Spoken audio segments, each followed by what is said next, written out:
Good morning. How are you guys doing? Good to see you. Okay, so I don't know why, but I felt like Thursday's stream was a little painful for me. And then when afterward I was sitting there surveying everything, kind of make sure I was kind of ready for today. I kind of, look at all the things to keep them fresh in my head, do any hand sewing I need to do, if I've told you I'm going to do it, whatever. They turned out great. Like my welt pockets turned out great. I mean, yeah, I accidentally sewed that one wrong side to right side because that was counterintuitive anyway. But it turned out really good, so I thought I'd show you. And I adjusted the cameras and the lighting. So I'm hoping, so it's a little more zoomed in. So you're not going to see as much as my work surface, but you can see my machine a little better. So I'm hoping that works. So let's see. So I'll show you my sleeve in just a second and my collar. But here is one of my welts. So I hand sewed the edges here. That's what you're supposed to do. And then I hand sewed the lining. Here's a nice gigantic long thread from changing my thread. So it matches pretty good. It looks pretty good. So, and the hand sewing was very enjoyable. I did not die from doing it because you know how I feel about hand sewing. And it matches pretty good. I think this one matches better than the other one if I remember right. Let's see actually. So I partially pinned this one. Yeah, so this one matches better than this one here. Once it all got sewn in there, but it's still going to be a lot less noticeable because it's almost there. And I thought at the very end of today's stream I will start hand sewing this just so you can see how I do it. I am obviously not an expert hand sewer, and I feel like a lot of people aren't, and then a lot of people are, so it just depends on where you are. But if you hate it as much as I do, maybe you can cheer me on and then also see like my method of getting through it. I don't look at this as hand sewing because it's finishing, and I actually do really love finishing, like in hand knitting and stuff, like when you have to weave in all your ends, put on your buttons, do whatever you have to do, seam it. I actually love that part. It's such an irony because I hate hand sewing, but I love all the finishing you do in knitting. And when I hear about people who have like stacks of sweaters that are finished knitting and they just need to be seamed together, I really want to ask them for that stack and just do it because I'm also a completionist. I really like things to be complete, so it does pain me a little knowing that there's things that are like an evening away from being done in their stash. So and I don't know what it is that why I don't mind doing finishing, but I don't like hand sewing. So but this I consider this in the finishing camp. I think maybe that's why, because I'm really eager to see how it's going to turn out. So yeah, so again, let me show you. So I finished this one, and I really thought, like, after sewing those welts on Thursday, I was a little like, these didn't turn out as good as I thought. But honestly, I actually think they turned out just the way they needed to, because sewing these wasn't hard at all. Like, I really thought right here I'd get some weird puckering and you'd see it, but you don't at all. I feel like I can hand sew this edge a little bit better. See right there, my little edge is kind of peeling up. It's not peeling up, it's very secure. I think I might add a few more stitches to kind of secure that. And I was a little worried. I could see my pocket outline. I thought, gosh, did I accidentally catch my canvas? I didn't. It's totally apart from it. It's just probably from handling it. So once it breaks in, and maybe you will see my pocket, I don't know. But I'm loving how this is coming together. I know probably to you it looks like it's blue and white, and the thread's white, but it's actually a gray, and in person it works really, really well. So let me know if you like this camera. I can raise it up higher so you can see more of my work surface, but I looked back at parts of some of the stream, and I thought it just looked a little bit to the left and a little far away, and I thought that you might enjoy this a little bit better. And can you hear me okay too? Sometimes I move my mic out of the way. So hopefully I won't whack my camera because it's really close to my work surface, so I'm really sorry if I do that in advance. All right, so the mods I'm doing are, I'm putting a collar on it, Mandarin style. I ironed this morning because I do feel like there's a bit to get through. I wanted to do some of it before we met today, and then that way, you know, we can finish it together. And then I'm doing a sleeve cuff like this. So just with the little bias facing. And I just want to do that so that I can roll up my cuff, you know, like this. I get hot. So, and I'm very klutzy, like I keep saying, and I don't think I'm sure you've noticed I'm dropping my scissors and things everywhere here. So I do like having that bit of freedom down there near my hands. So, all right, so this sleeve is pretty much ready to set on the garment. And next, oh, I also, from Thursday, I had to remove my side seams. Remember, that was the last thing I did. I wanted some like peaceful, successful sewing. I sewed my side seams, and you know what? I can't do that because I need to hem with bias around the edge of the jacket before I do that, because you don't do the bottom in one fell swoop. You do that as part of like the front and the bottom together, the back bottom, front bottom, and then you do your side seams. And the reason why is because when you go to put your side seam together, this is a lot of jacket here.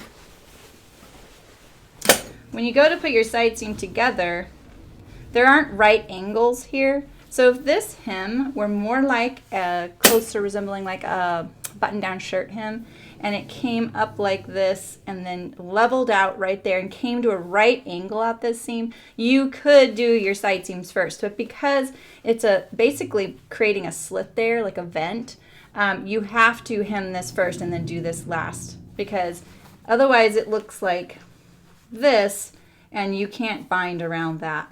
Does that make sense? So just saying. All right, so I'm going to finish these bias hems first. And then I'm going to put my collar on. And then I'm going to put my sleeves on. And then I'm pretty much done. So I'm really loving how this is coming. I even tried it on. I did take in the shoulders a tiny bit.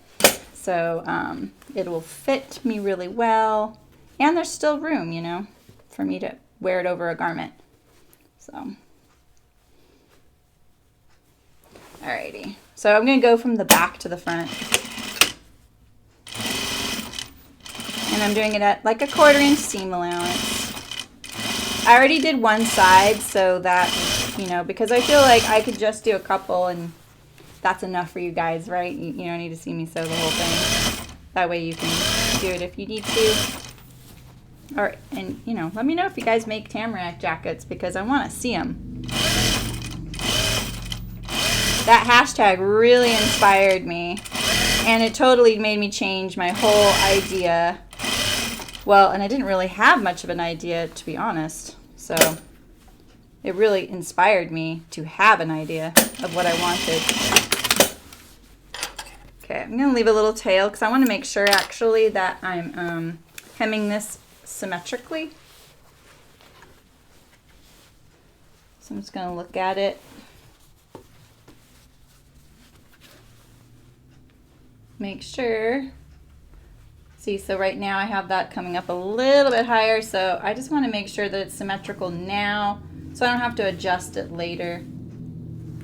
It's a little bit difficult to see where you need to stop. There is a notch, but I've kind of lost that notch over this time. So I'm just going to clip it there.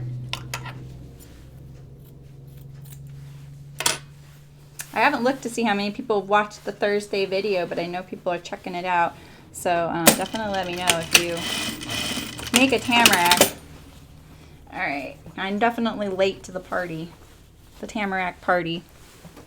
I'm going to trim this a little bit. I really need it to be the width of my bias because when I go to turn it and finish it, it'll be a lot easier. And when I sewed that bias on just now, I gently stretched it a little bit. I do it so automatically that I forget to mention it. And that's so that when I go to finish it, it's going to want to turn to the other side. And I'll show you in just a sec. So what are you guys doing on Saturday? Anything? Any sewing out there? Planning? Knitting? coffee drinking. Coffee sounds really good right now. This is really awkward. I know I'm making it look awkward because it kind of is. Doing it like making sure I stay under the camera.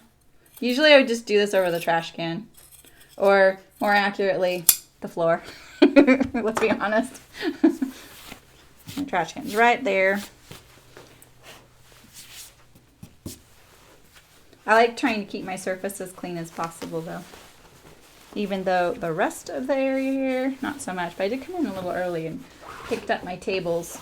I have too many projects going on my tables, and they're all the projects I need to be doing, so they're not actually too many projects. It's just like what I got going on.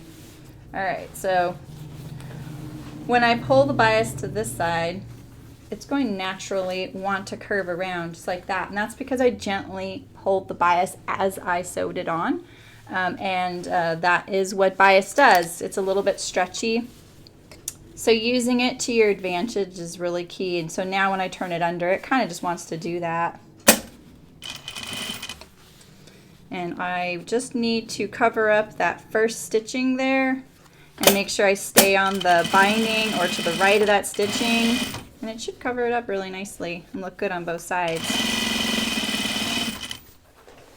So much jacket. I'm going to try and...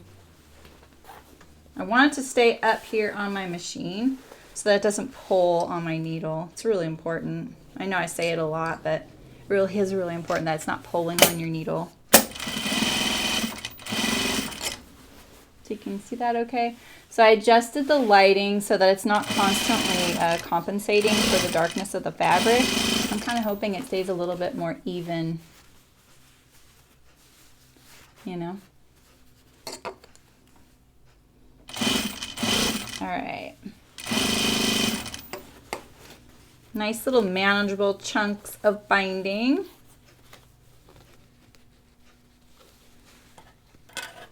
Looking at all my quilting as I go here. Some of those threads really blend in. I can't wait actually to take like a lint remover to my jacket because there's just, it looks like I have extra bird eyeballs everywhere. All these pieces of lint. I don't need any extra bird eyeballs, do I?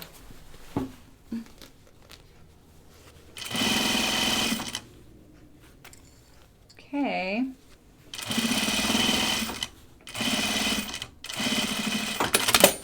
See how it looks. Not bad, not bad. Oh, I actually got it on pretty good. Nice. All right, so let's do the other front, since I already did this front.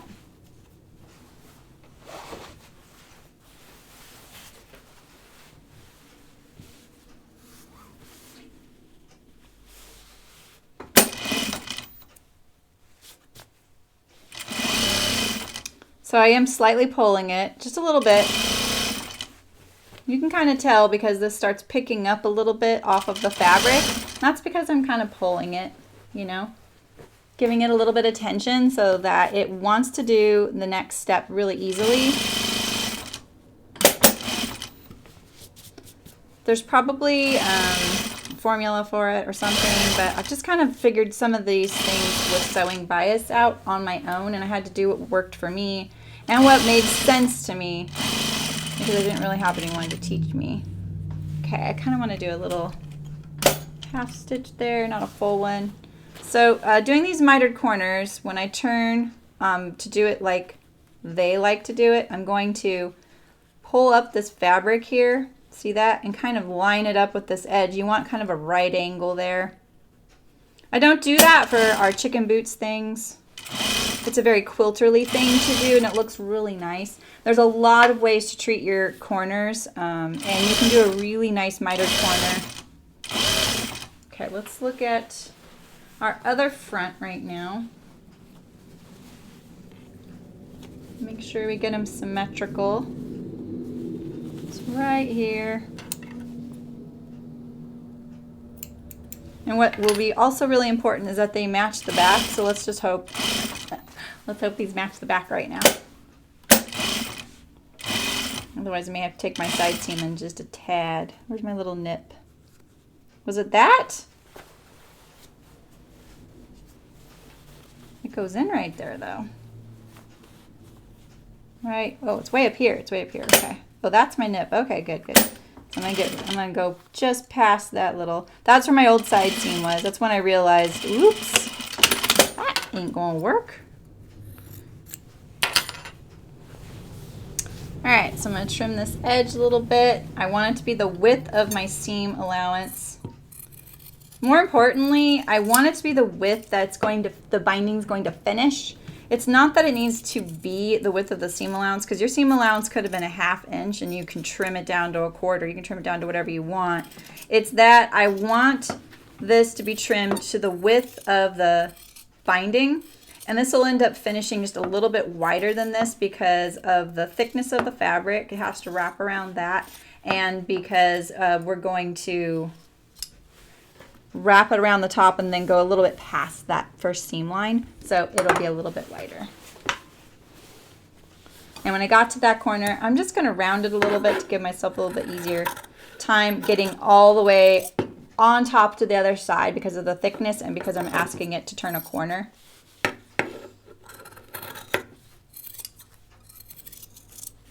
I try and round my corners in chicken boots things, but it doesn't always work out.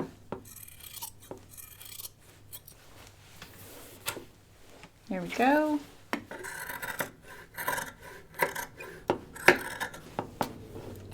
Okay. All right.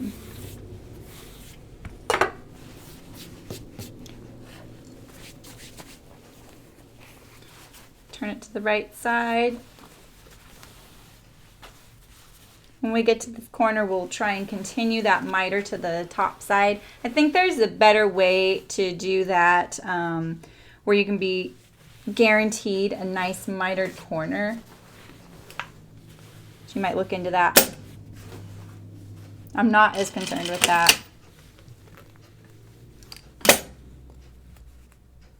Maybe if I were a quilter and I knew all the methods possible, and I also knew my quilting friends were going to check out my jacket, I would probably make sure my corner looked a way that made sense to other sewists around me. But I really don't care what people think about my sewing. I do care in one way and then I don't in other ways. I feel like finishing it is really, really important, and you know, I've got a jacket. So all right, so I think that this is what I do. Yeah, so I'm gonna go all the way up to this corner. Like, I know people judge my sewing. Oh, hi Malin, how's it going?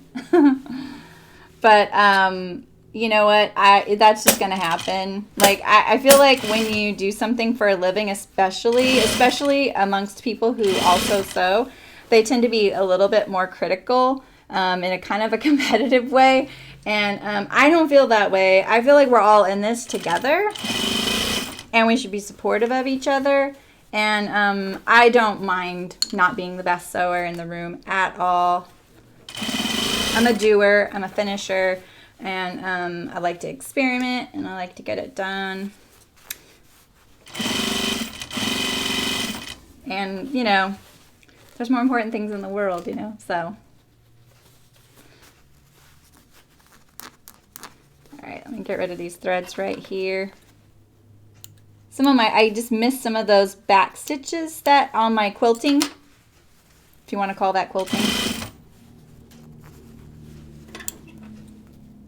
You see okay? Sorry, my fingers are covering it up. So I opted for the button front version, and I think I pictured that just because of most button fronts, of course, you fold over the placket because there's no placket that you sew on. I was like, oh, you fold it over. And then I realized, no, you don't. You just overlap it because you're finishing this edge. You don't need an extra placket. You don't need to fold it over like this. And I actually thought about that sewing some of these birds. That I was like, oh, that'll be in the hem or the fold or whatever. So now I'm looking back at some of it going, yeah, you know. Could have done a little better there, you know. But I look back at some of the things I've sewn here with you guys, at some of the things that bugged me about some of those projects, and I don't even think about them anymore. I put it on, you know, put it on, I wear it, and unless the fit is off, I just don't think about something unless it's glaring. I just, like, I move past it, I wear it, and that's what counts. Okay, so there's our, look how funny these birds are going to be when they overlap. So I think it overlaps about that much.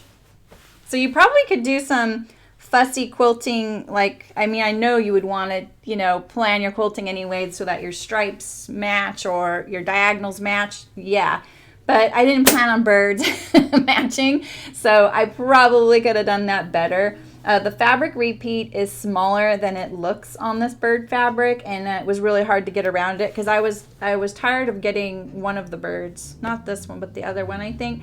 And then I just realized, you know what, whatever, it's not going to be a big deal later on. At the end, I will have a quilted jacket with birds on it, and that's what counts. All right, so let's see. We're going to do our side seams now because I have the thread on right now.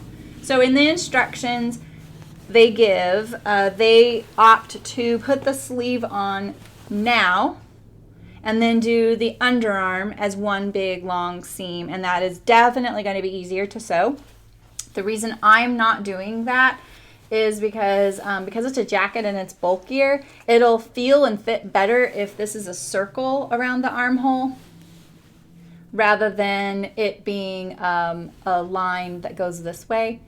I can't really describe it past that, but it does tend to have better mobility when your armhole is sewn in a circle rather than sewn flat and then sewn as an underarm. But because it's binding, you may want to put it in that way because it is thicker, because we're gonna also bind the armhole as well. So it's just what you plan to do. I almost did one way and one the other way, like I did in one of those garments. I'm not going to do that on this jacket because it's a jacket and I really want it to be comfortable. It'll also be a lot easier to sew my sleeve because I'm opting for this cuff. This cuff needs to be done when the sleeve underarm is already sewn. And so I would, if I had left this, sewn the sleeve on with this flat and open at this stage right now, and then did my underarm and then put my cuff on last, I would have to wrestle the entire jacket in order to put the cuff on that sleeve. So that's why I opted that way. So you can do it just like the instructions, where right now you would put the sleeve on flat. Here's my sleeve, let me show you. So then you would just lay it on there. You would put your stay stitch along the top, gather it up a tiny bit without getting gathers in it. Just kind of take out some of that excess and then sew it along armhole, underarm, seam to the other one all the way across, and then open it out and sew your underarm after you've bound both. So we are going to do our side seams now. Let's hope my binding matches up at the bottom there. Oh, not bad. Like that. There we go. Not bad. So I think I'm going to sew this back to front. I think that'll push the binding kind of gently to the back a little bit. Let's see.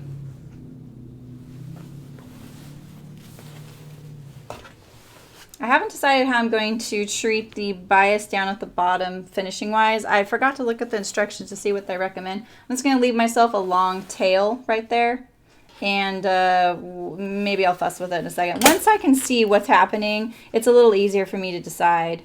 But really what I could do is, let's see, yeah, maybe I'll actually, that's what I'm going to do. I'm going to start it like this, and then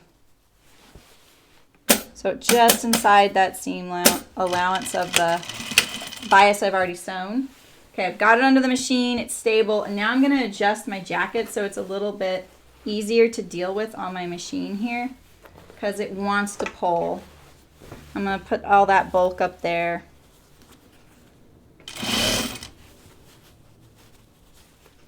I love these. This canvas is really, really thready, obviously, because I have trimmed these seams a couple times now. But it's really thready. Canvas is like that. You know, I find that with ripstop nylon. Ironically, I feel like canvas and ripstop nylon are both considered to be really strong fabrics. But ripstop nylon is a really strange fabric. It rips really easily. That's the weird thing. I don't know why it's called ripstop. I know because it has those that box look that's supposed to probably prevent it from tearing too far. But it's honestly a really fragile fabric. And I'll bet that I just don't know a whole lot about it. I stopped using it in the outdoor industry when other things came out, like Supplex and things, which is a brand name. There is this really great website, I don't know if you've heard of it, called The Rain Shed. They're in Oregon. There's a couple of Rain Shed websites, but I think theirs is The Rain Shed. And it's a basic website, but it has so much great information on outerwear fabrics. They describe like why you want, you know, this for that application, or why you want, you know, a poly clasp on that outerwear jacket if it's going to come in contact with salt water. I mean, that's really important information that a lot of people don't know about, and they don't understand why their zipper corrodes because they wear their jacket to the beach all the time, and it's because of salt water. Stuff like that you just don't know about until you've worked in the outdoor industry, and they make it really accessible to just anybody. And they ship like the next day. I sound like I'm sponsored by them, but I've used them over and over the years, and I bet that they have a really good explanation about ripstop on their site. I should check it out. I get their little newsletter, and recently they had like making an umbrella kit. Oh, that'd be kind of fun. You don't need an umbrella anymore, really. Okay, so I'm getting down to the bottom there.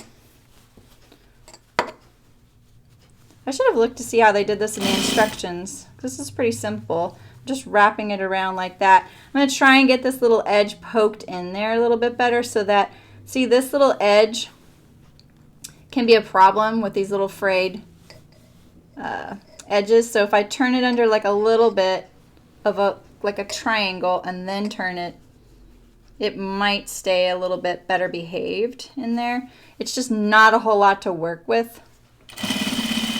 And I really don't want some angles, weird angles on my... I am going to reinforce that, though, like backstitch a couple times there. Alright, that looks pretty good. Oh, but see that one right there? It's poking out. So I'll probably hand stitch that so it doesn't do that, because that's a pet peeve of mine when your little nice finish has a thread, raw edge just poking out of it. It's like, Like my little pet peeve on back pockets. It's like, great, there's threads poking out of my back pocket because I didn't finish the inside edge and it's unraveling. Okay,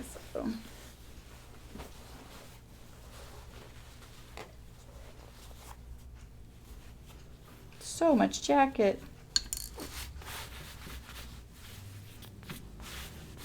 I don't think I did this on the other one. Made sure all that's inside the seam allowance. So I bet I have some threads poking out.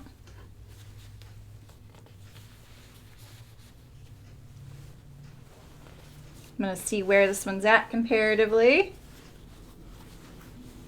I want them to be symmetrical. So let's put a little pin there so that I know. Right here. Like that. It does have a dropped hem, so you can see it really well right there. The back has a little bit of a tail. And it's kind of a cool look. Like it's a little bit of a flare. Like the side view is kind of cool on this jacket. I kind of like that. It's a little long on me, but I find that is actually keeps you a little bit warmer. I should go for warmth rather than anything else. Warmth and fit, they're important.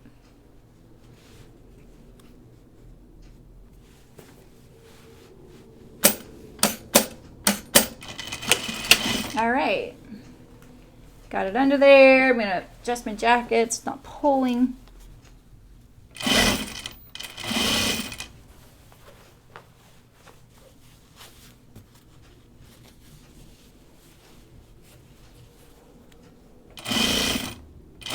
Is anyone else sewing today?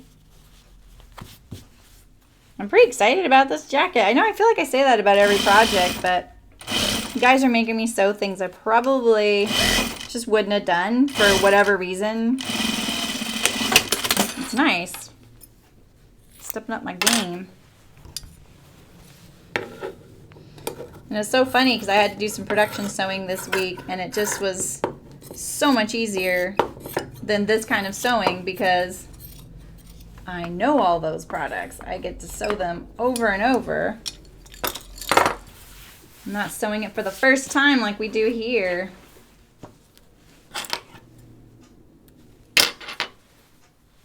I'm going to trim this down so it's inside the width that I want it to be. But I don't want to, I'm just going to trim the seam allowance of the binding. I don't want to accidentally nip my bias here because I've got to like encase this like that. All right. The jacket up here. You could pin this, but I really feel like when you're doing bias, if you kind of gently stretch it as you're sewing it on that first pass, you really don't need the pins, and you'll get a better result if you don't. Like I do use my awl, but if you don't have an awl, you could probably, let's see, what could you use? You could use like a tapestry needle or something like that. It's a little short, like you might feel a little cumbersome. I don't recommend your seam ripper because there's a blade on the end, and because the tip is so sharp that it'll just like, if I tried to use my seam ripper, see I could totally cut my fabric because this is a blade right here. Down here, you see that? And also I feel like this tip can kind of create a permanent hole in the fabric because it's so sharp.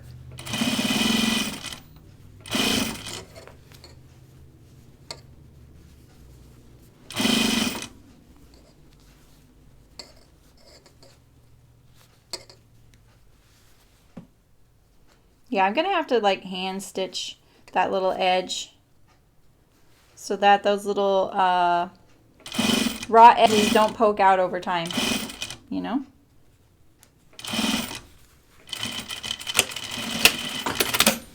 See, like, and that one too.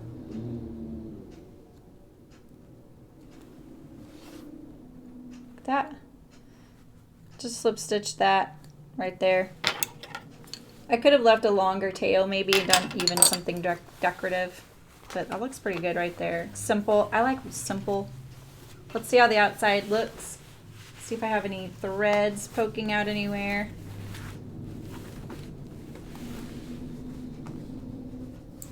Looks pretty good. All right. Looking good. So let's put our collar on. So this is my little mandarin collar. And I think I kind of described how I made it. So I drew a, like, well, you want a right angle right here, okay? So this is the fold of the paper, right angle. You're gonna measure to your back shoulder of your neck on the seam line. Mark a little line on that. And then you're going to measure the front neck to the back shoulder, center front neck, back shoulder.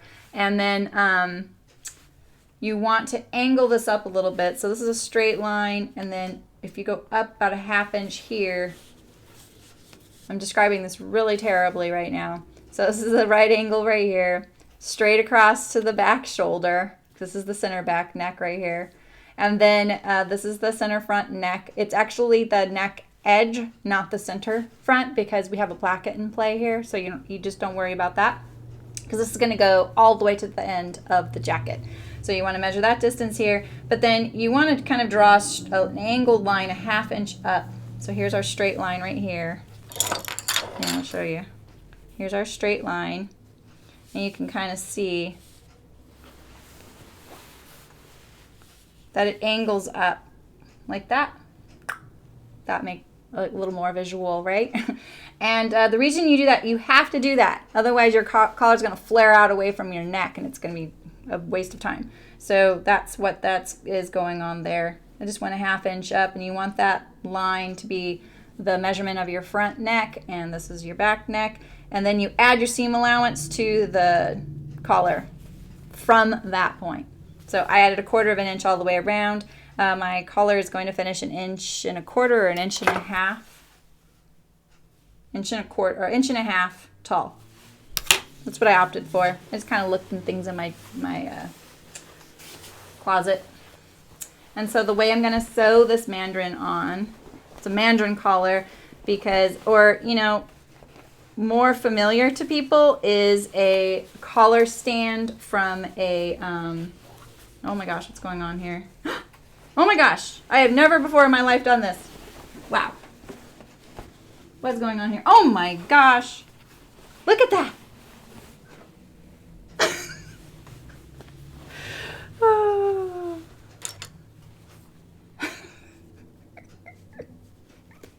I swear I don't do this on purpose. I'm actually blushing right now. I have never in my life done that before. Do you see it? It's twisted.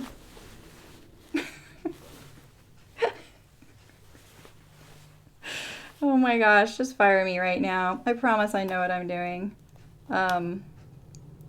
Yeah. Oh my gosh. Wow. Maybe I'm just not cut out for this. I'm trying not to get the giggles, sorry.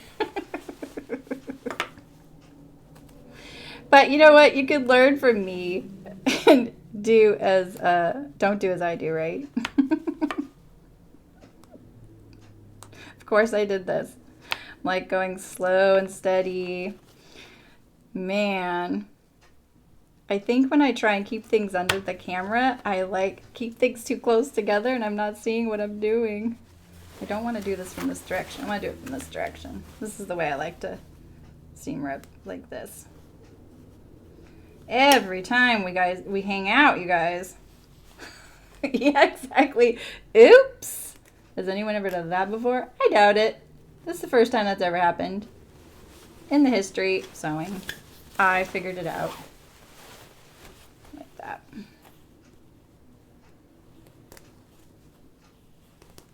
I'm not going to try and salvage this binding, so I'll just do this.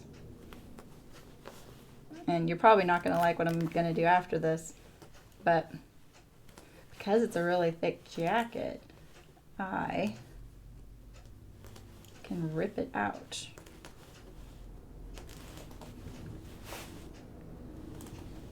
And I don't, because I'm not saving this bias, I don't really care how thready that got. So I'm gonna pick apart my start and stop, and then I'm just gonna rip it like this. Till I get down here. You wouldn't want to do that through a back stitch because you probably would rip your coat. That wouldn't be good. I should, you know, and honestly, like, this is a good thing to note, like, it would probably be better if I had switched my thread color to the coat color for the seam, the first seam. Don't worry about it, Malin. I feel like, you know, it's just part of the process. It's just nice, you know, having you guys here to cheer me on. I just wish I didn't blush. Oh my gosh. I think, you know, it's just going to have to be my signature, you know. This is why when people say, oh, you're such a good sewer, you're an expert, oh, you're the expert here, I just think, but I'm not. Like, the more I sew, the more I know how little I know, and the more I sew, the more humble I get, you know, like, it just, like, that is what happens. Okay, there we go. That looks better. That's amazing that I was able to do that, honestly. See, it's more that it was amazing that I could do that, right? Okay. It's so funny I didn't notice that. It was actually laying really nicely. Maybe that helped. I'm just making sure that this will be symmetrical, so I do it in about the same way. I think I'm going to drop this down a little bit like that. I really cut that close right there. I'm definitely going to have to put a few stitches there. And I don't know if that was from the initial hemming, like I just didn't give myself enough, or maybe the other one. Yeah, right? I know, that well pocket though, right? I can't believe I did that. I wasn't going to put you guys through it, but I was like, you know what? This is just part of it, right? We all do this. It's not because it's faster. And I know there is definitely everybody who has sewn a welt pocket has had to sew it again when the slit was already cut, and it's just not ideal. It's just not a good idea. Like if you can start over from scratch, you're gonna have an easier time, but sometimes you just can't. And you know, it's always worth a try, and then if it doesn't work, then you do it again. All right, and this is a pretty fast thing to resew. I don't really want to trim it again though. That's my only thing. I don't want my jacket to start getting smaller, you know.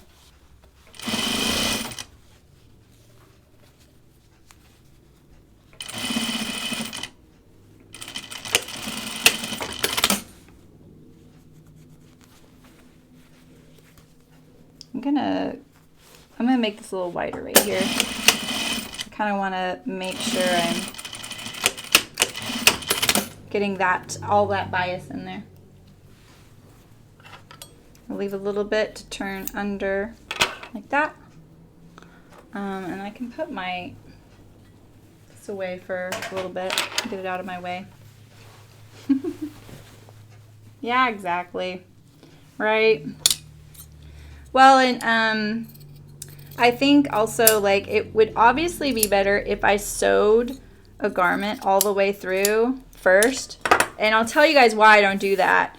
I don't do that for lots of reasons. One of which is I'm kind of a minimalist in what I want in my life. And so I don't want 2 Tamarack jackets, right? I don't even want a muslin that I have to throw away, because I kind of, environmentally speaking, that kind of bugs me. I am not here as only a how-to. So I'm here also just for the experience of sewing together, you know? Another reason is that I do not mind you guys seeing me make mistakes, because I feel like when you're sewing it at home, it's your first time too. And maybe you'll see like, oh, that I could have easily done that. So I'm really glad I saw that not to do that, because I saw her do it, you know? And I don't have time, you know, like a lot of us don't have time to sew that muslin first. And I'm really good at sizing and checking measurements and stuff. So I feel pretty confident about a size when I'm picking it out. So I'm not worried about that. The only thing that would be nice is the order of operations, right? Like going through it once, and best laid plans, right? Like even when I do try to do that, it still kind of, you know, doesn't work out because there's something I didn't think about.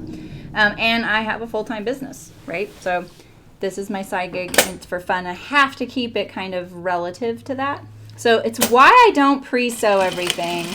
I'm here for the social experience, to hang out with you guys and to hopefully demonstrate, like, yeah, like this is how sewing is. We aren't production sewing. Like this wouldn't be tolerated in a production environment, right? But I have that all week, you know? So I really don't need it here. I just try and relax and sew with you guys, and not rage quit when I make those mistakes. Hopefully one of you will say something kind and cheer me on and be like, it's okay, I've done that before. Or if, you know, one of you thinks I'm a knucklehead, I hope you'd say that too. Like, you knucklehead, why'd you do that? We told you not to. Or you knew you shouldn't have done that, like that pocket the other day. I would much rather be talking with you guys than sitting here like alone doing it without that kind of feedback. What happened there? Oh, it got wrinkled. You know, I'm having some issues with my feed dogs are pulling up my under piece when there's like a ridge like this. kind of a problem on the pattern holders I was just sewing, and I figured out a workaround, thankfully. But, you know, still, I had to stop and sit there and go, okay, this machine is not used to sewing the things I sew because it's new, and I have to figure out what it likes to do and what its limitations are. So, all right, now we're ready for the collar. See, that was pretty easy peasy. We moved on. We didn't cry. I didn't rage quit. Oh, good. I'm really glad, Malin. That's what I'm here for. That's what I'm hoping. I feel like people don't join the stream because they're like, awkward. I don't want to watch someone sew and talk to herself. But I don't think they realize what it can be like, and like that kind of community we could all build together and hang out and chat and cheer each other on and see what kinds of like projects we're all doing. I really love that.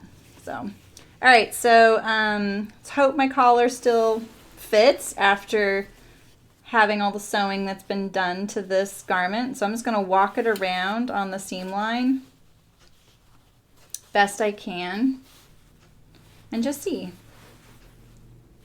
that my center back neck? Might be. I don't have it marked. But I definitely hear from people, like even in real life, that are like, I did not know what to expect, and once I checked it out, I was like, oh, this is totally different than what I thought. This is kind of cool, you know, like having that kind of social experience. And that's why I wanted to bring this kind of thing to sewing, because that's what I experienced in other streams. Okay, so my collar is a little bit off, so I don't want to adjust it too much. I'm just going to walk it again because I kind of scrunched my neck because I was a little worried about it being too big.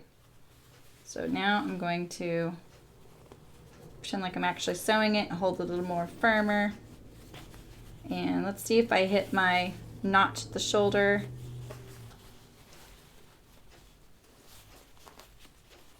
Which I do, spot on. All right, so now let's mark my center back neck. It is marked. Okay, so let's mark the center back neck. Match up the seam lines.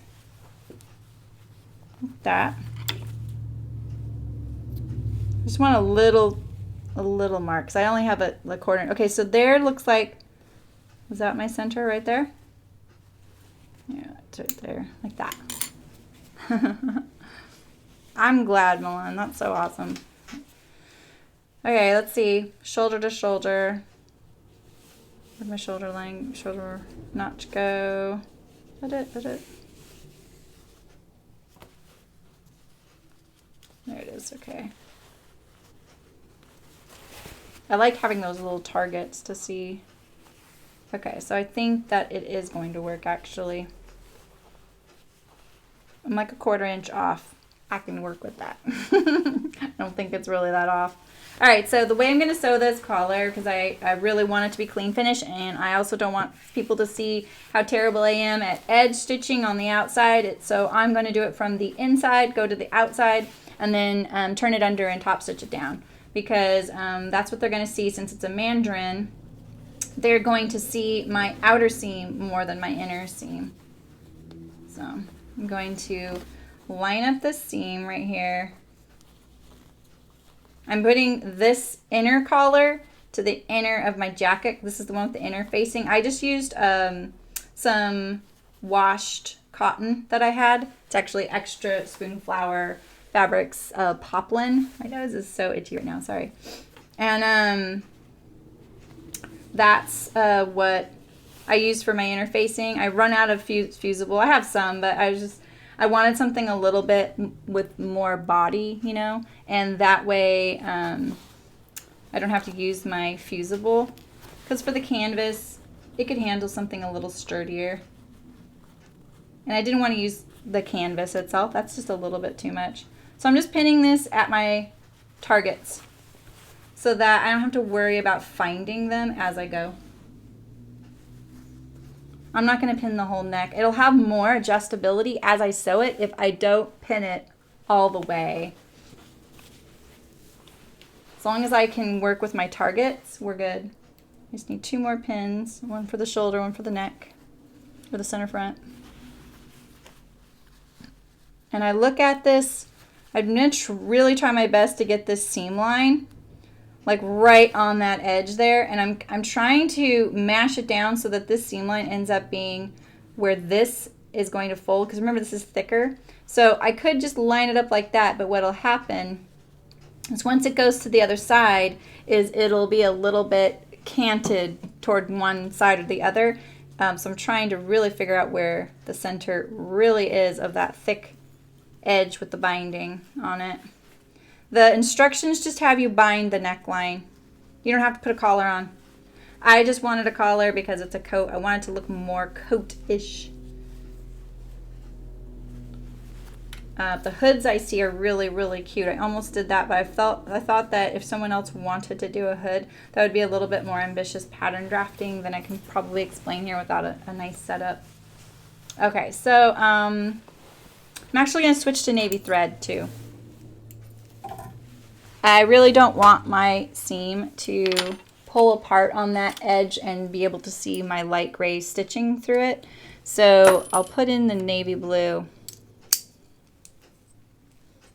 And if it ends up being an issue on my side seams, I'll probably go back and sew a side seam with my navy blue just inside that bias, because I really don't want, you know, it to pull apart and see my light gray threads. And it actually does. It's so thick that it's really not an issue. So I'm not going to worry about it yet. My tension's pretty dialed in on this machine, especially with the thickness. But if it were thinner fabric, it probably would be an issue.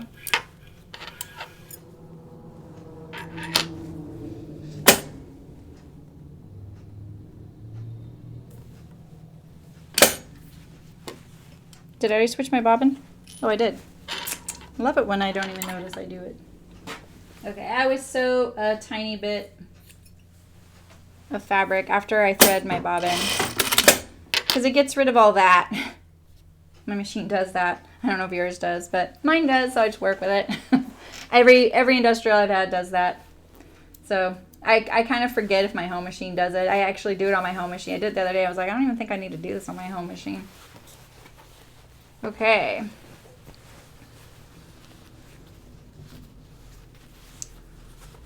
going to get it going, get it under my needle, and then I'm going to adjust my jacket. So I kind of open up the collar like this because I want to be right on that edge. 1/4 inch seam. I did trim my neckline 1/4 inch like away so that it would be the proper seam allowance.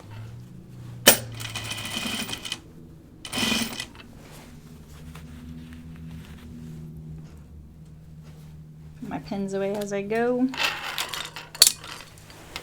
Get rid of my big scissors before they fall. See, so I have this target right here, and now I can just kind of pull this neckline and make sure I just match up the edge. I just find this easier than pinning. You know, I know there's safety in the pinning part, but sometimes the pinning hinders me. So I don't tend to do it unless I really need it. Especially if I just need something to stay put while I get to it. See, this is really easy to match now. There's a lot more stretch in this neckline than it feels like. Sometimes there's not enough and you really got to struggle to get it in there because maybe something along the way you fit something and you forgot to change the collar pattern or something, or the seam allowance, you forgot the seam allowance on something.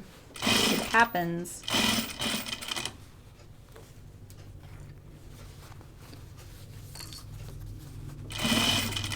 This is also how I sew my shirt collars in.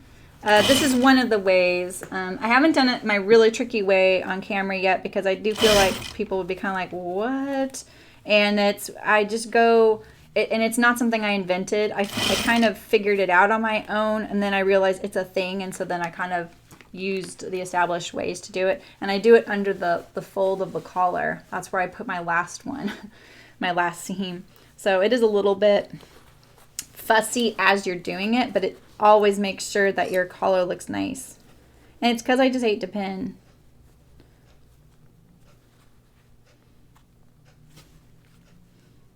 Okay, I'm gonna get this here because I absolutely can't have it move.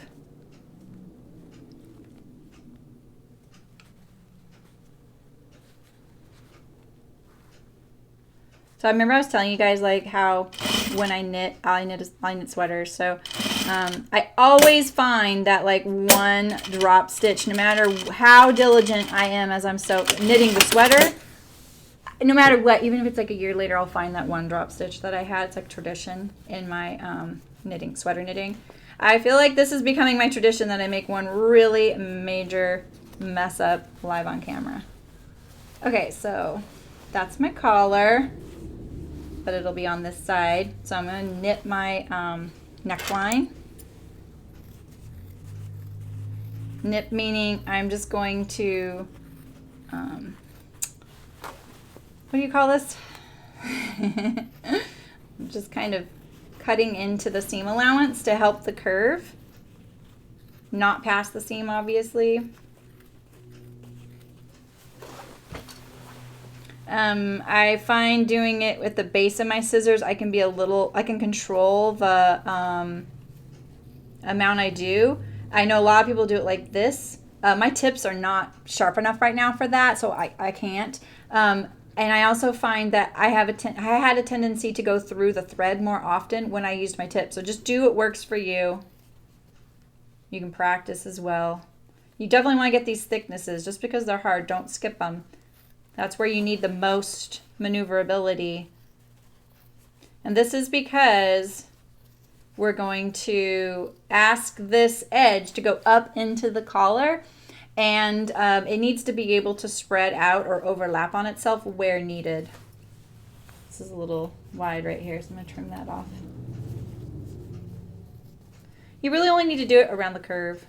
And you want to go, and if it's a really, really sharp curve, you want to go right up to that seam line, and you want a lot of knits.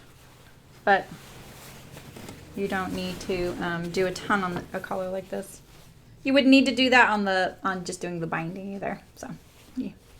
All right, so I've already ironed my collar, and I'm actually going to pin it down low because I really want that edge to stay on the edge right here. And I find like if I just kind of pin it, like start sewing it like this, I could have a tendency to do like a different seam allowance than what I sewed on the other side, and then have this edge go like that, like pull up.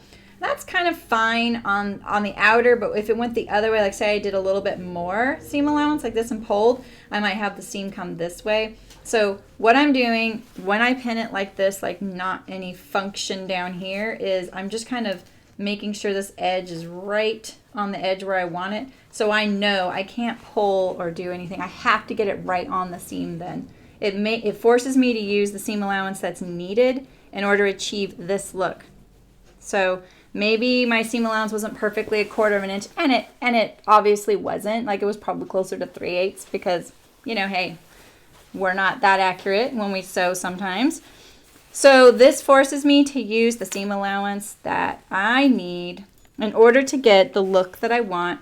And the look that I want is I want my seam on the collar edge at the top to be right there. So I'm just making it so I can't pull or push beyond that point. That's why I pin like this. I do this on my cuff as well.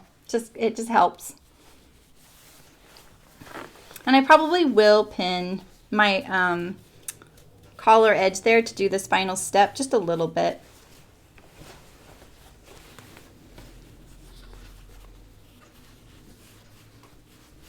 Like this. I'm going to do my anchor points first.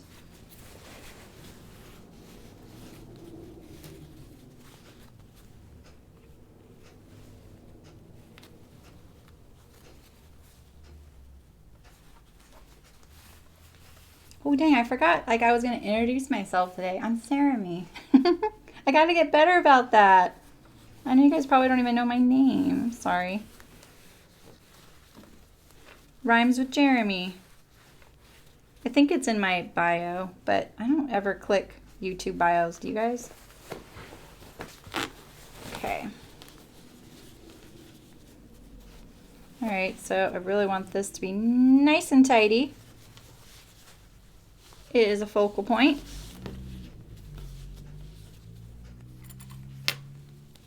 I definitely want to make sure that it is tighter than looser, because when I sew along right here and come close to this, it's going to want to push the extra fabric that way, and it's going to make it harder, and I know that. So I'm just going to kind of pull it a little bit to the left, just in anticipation of that.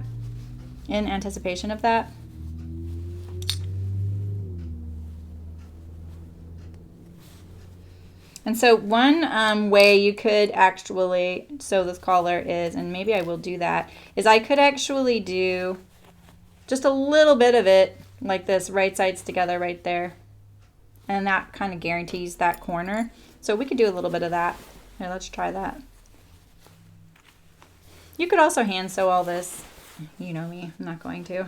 All right, so here, I'm just gonna wrap it around and just do a little bit of it, machine sewn. Kind of takes the edge off of trying to get that perfectly. And see how, when this is this thick, this is gonna happen, you know. Hi, Nancy. Oh, I'm really excited about it too. You missed a colossal mess up I just did, but it was kind of funny, you know. All right, so yeah, it's looking really good. I really like it. All I have now is to put this, finish this collar, and then the sleeves. Almost there. I did a little bit of sewing before the stream today, so you guys wouldn't have to sit through all of it, so we can actually finish today. And I know you guys probably can't stick around the whole time. So see, like now that edge is already done. You could probably get that a little better. I'm not going to worry about it. And you know why? Because when this is buttoned up and it's on top of the other one, the blue is going to kind of blend in. And you know, if you were to look at the things in your closet sewn in a factory, you know, like we tend to think that everyone sews better than us, but honestly, this is still going to be better sewn than something I can buy, you know. So if I were to stress about that, what would happen is I could sit there and worry it and worry it and worry it and try and fuss with it, and then the canvas is going to get tired, more and more tired, and more thready, and I'm going to get more and more agitated. So I just kind of pick my battles when it comes to something like that. Just let it go. I'm not entering it into the fair, right? I already messed up big time in front of you guys. What else can I, how much worse can it get?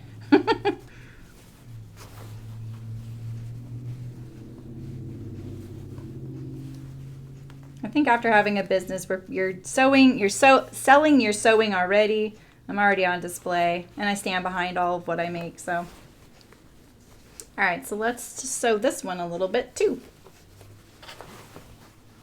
I'm just gonna do it right sides together.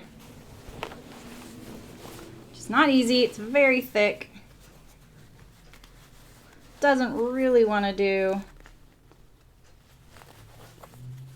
that tiny of a spot like that.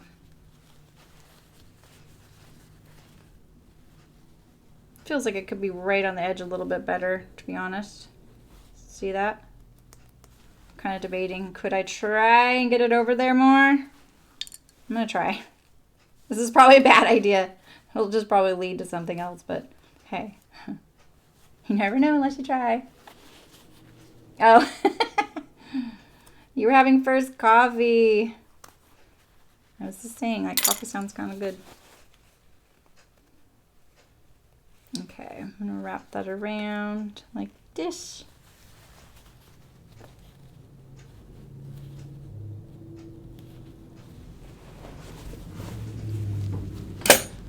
I find like I do these little things like that in areas that I know are really important to look nice, like your jeans waistband or something like that.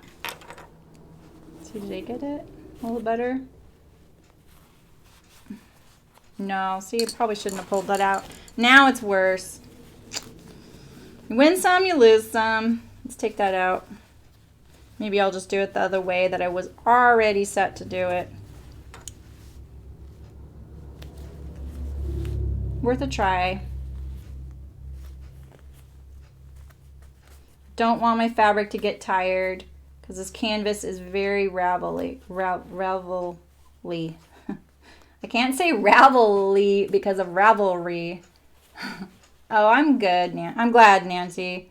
Yeah, I mean, you know, I think there's a lot of merit to having a couple of items that you really like in your wardrobe that you sew, and you just sew them over and over again. Like, it's good to have those. I feel like that you don't always have to sew something brand new, right? Like, have a few, at least 1 or 2 items that you like to sew over and over again. I feel like that is nice to go back to, you know? So you don't have to figure out something new for the first time like, you know, I'm doing here on stream. So it does, and then that'll help relax the sewing as well. The sewing, like, make you better. When you're more relaxed, you do better. It's like, you know, when you're in a hurry and then you're dropping things and breaking things because you're all of a sudden like, oh my God, I gotta go. And it's so funny. Like, I have to sit there and go, stop and just be mindful of where I'm putting my hands and my feet right now. Otherwise, I might break my neck. Okay. Yeah, I really should not have taken that out. Dang it. You know what I'm going to do? I'm going to do it from the other direction. Now it's just really mismatched. Okay, get rid of these threads. I'm going to start it from this side.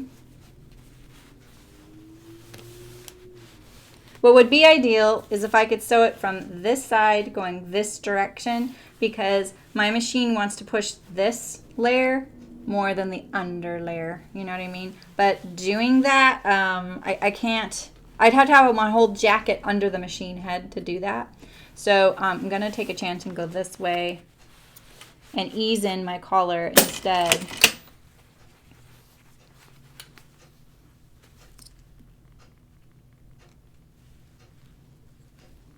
I think also, like, if you don't like something, don't finish it. Just throw it away. I mean, I know that sounds crazy if you have a lot of money in it, but if it's frustrating and you're dreading going to your sewing machine and it's that project, either set it aside for an indefinite amount of time, start it over on different fabric, or throw it away. You know what I mean? Like, move on. It's not worth it, you know?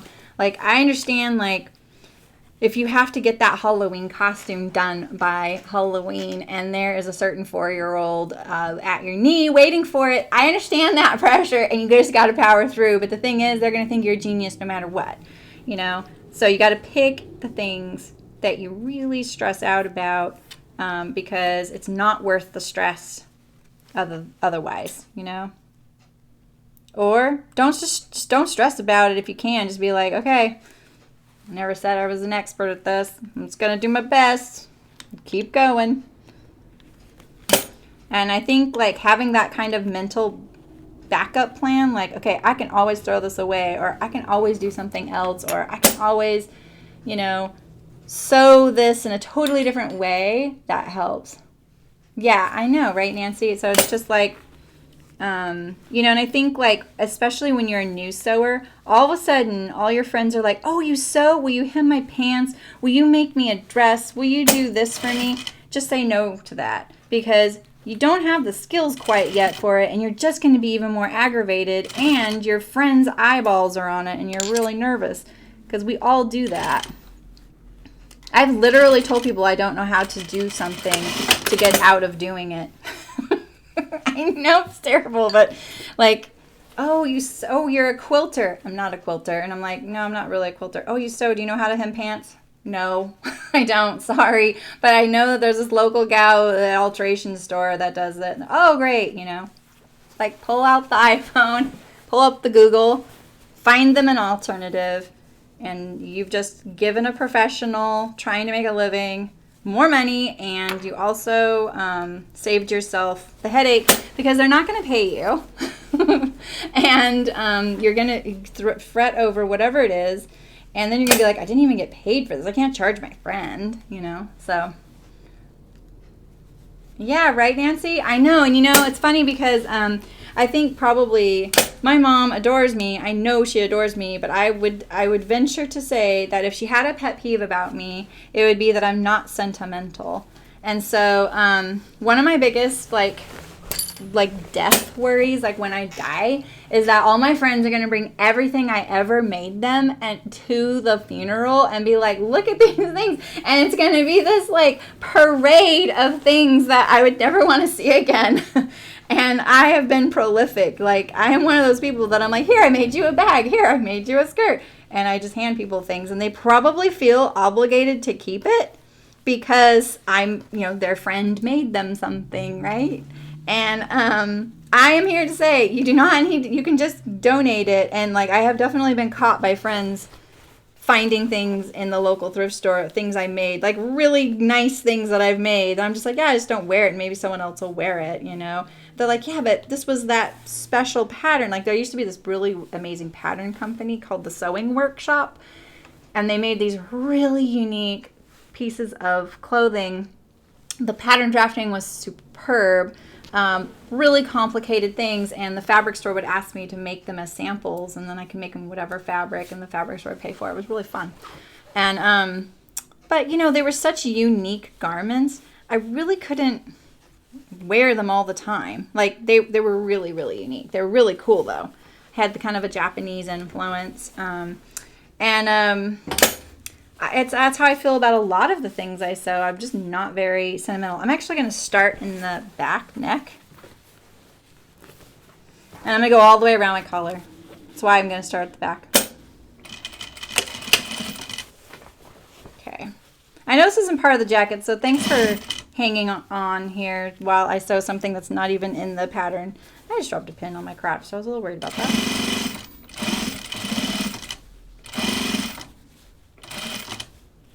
Yeah, but I feel like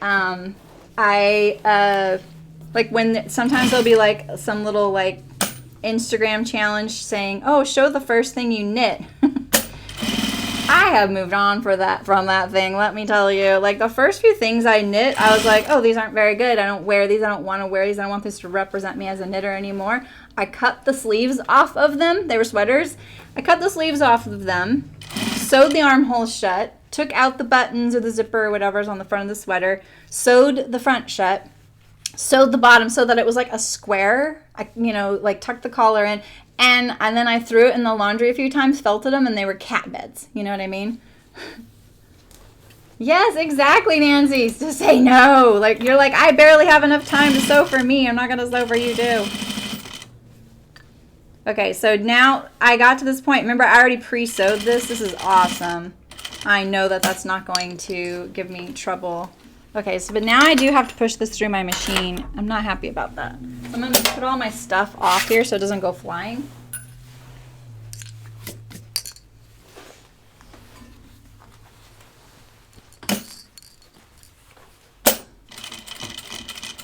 Very thick there.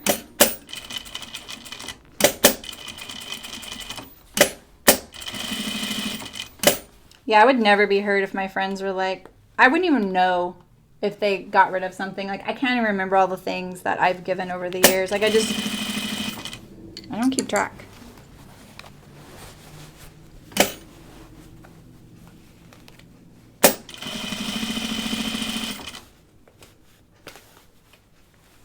It's kind of like the knitters at this time of year start talking about like making all their Christmas gifts, and they're like, but are they knit worthy? Have you guys heard that expression?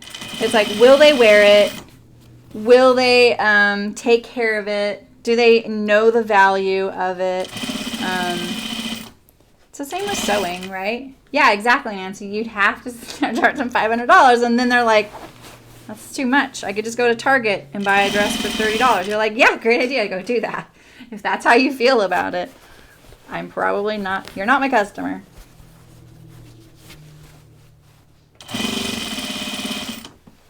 I want to take out. Oh, no, I don't want to take out these pins. Those are ones I need to still do. I want to take out these as I go because they're pointing at me and I don't like that. Just feels like a beginner pinned it. So it brings back memories, even though I know I didn't pin it for that reason. It still feels that way. And this is why you never pin like that way. It's really hard to take them out as you're coming to them. I don't want it to get caught in my machine. Let's see if I can turn this and keep the curve nice and smooth.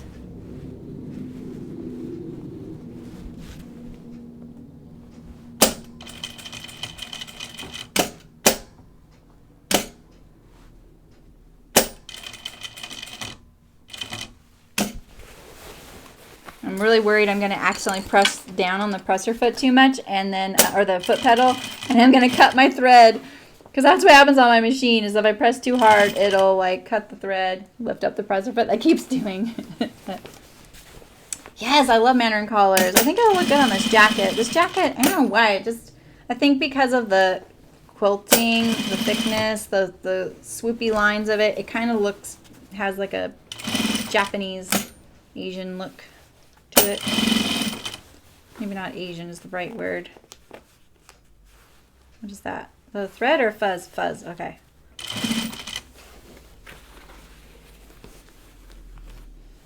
I'm trying to get it to also relax as I go. I don't want it to flare or do anything.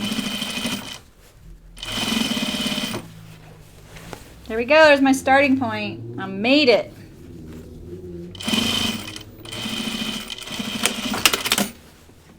My scissors are over here. It's good. The inside. That's why I do it from the outside, so the inside looks pretty good. I didn't get any on the jacket, which is pretty amazing. That's the original seam right there. I'll take it. Looks good to me. Yeah, so let's look at it.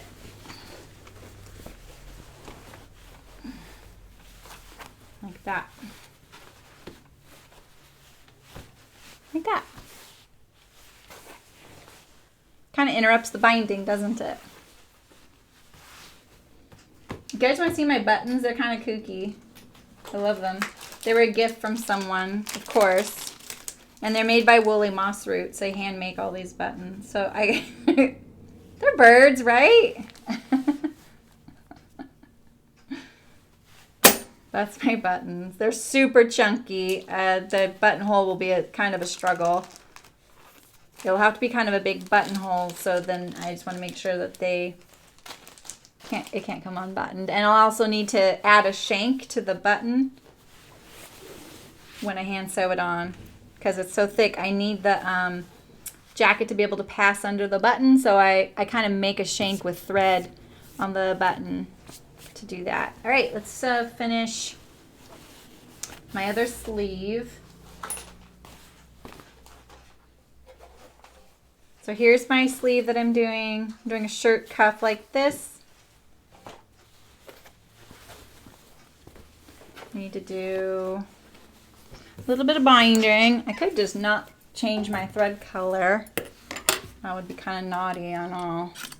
But no one's going to see the inside of my sleeve either. So I won't cheat because you guys are my witness. So thanks, Nancy. I know. They turned out better than I thought they would. And in person, I think the colors look better because it's a gray thread.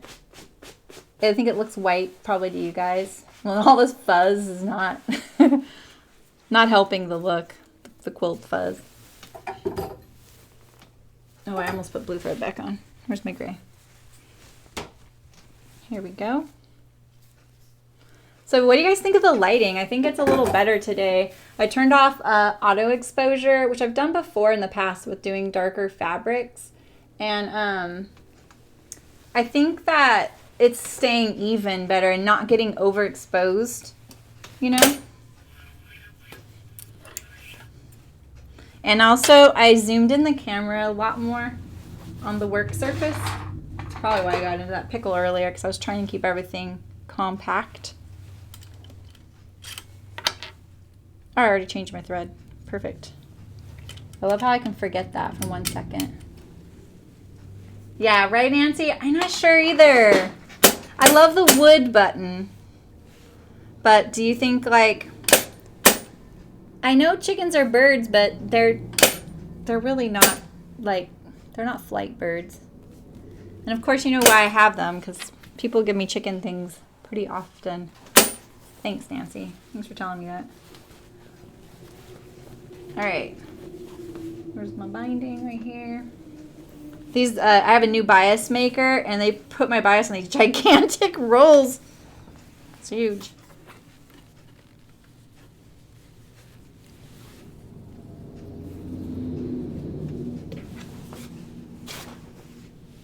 Okay, let's do our binding real quick here. We only need to make one sleeve. And then our armhole. Oh, I should have done my little placket while the sleeve was open.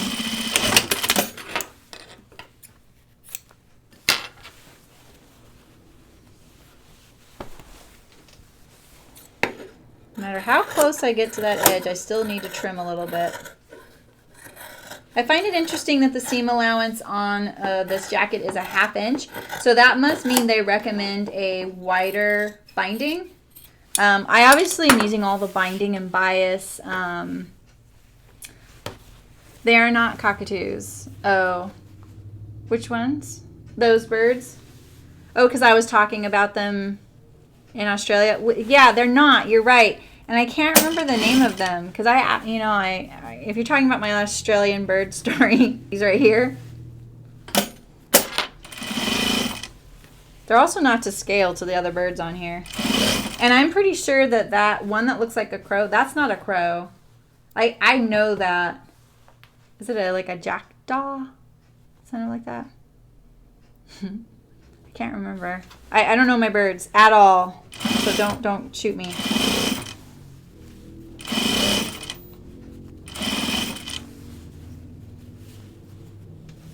Oh. Just so much better with the awl. Like my sewing machine light is so noisy. Like it's rattling. Okay, so here's my slit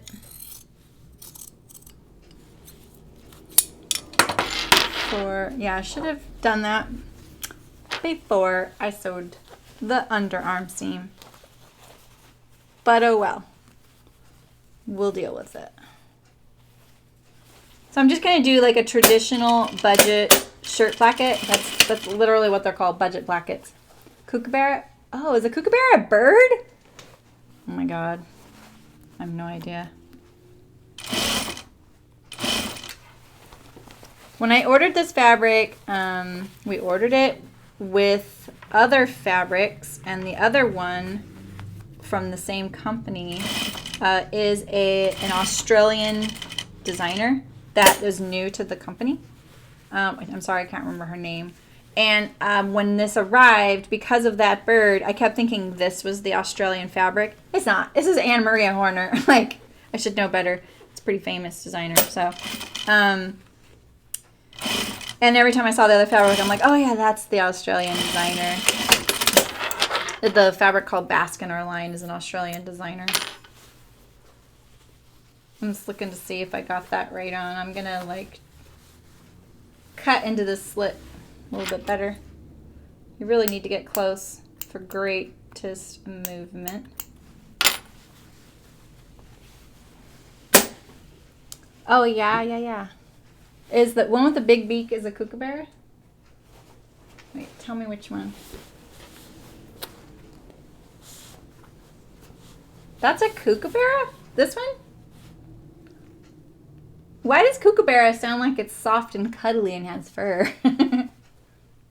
But of course, it sits in the old gum tree. That's the little song, right? So, but you know, koalas sit in trees.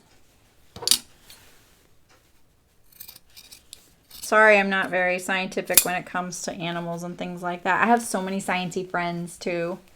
Oh, you're going there in December? Nice. Where does your sister live? Like what part of Australia? And why did she move there?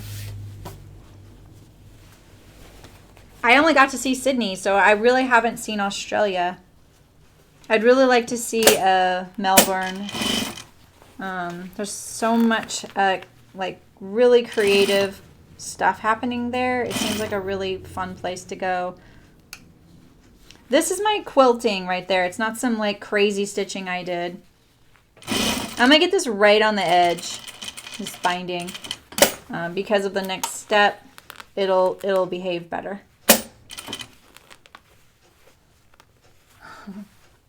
You saw them at the San Diego Zoo.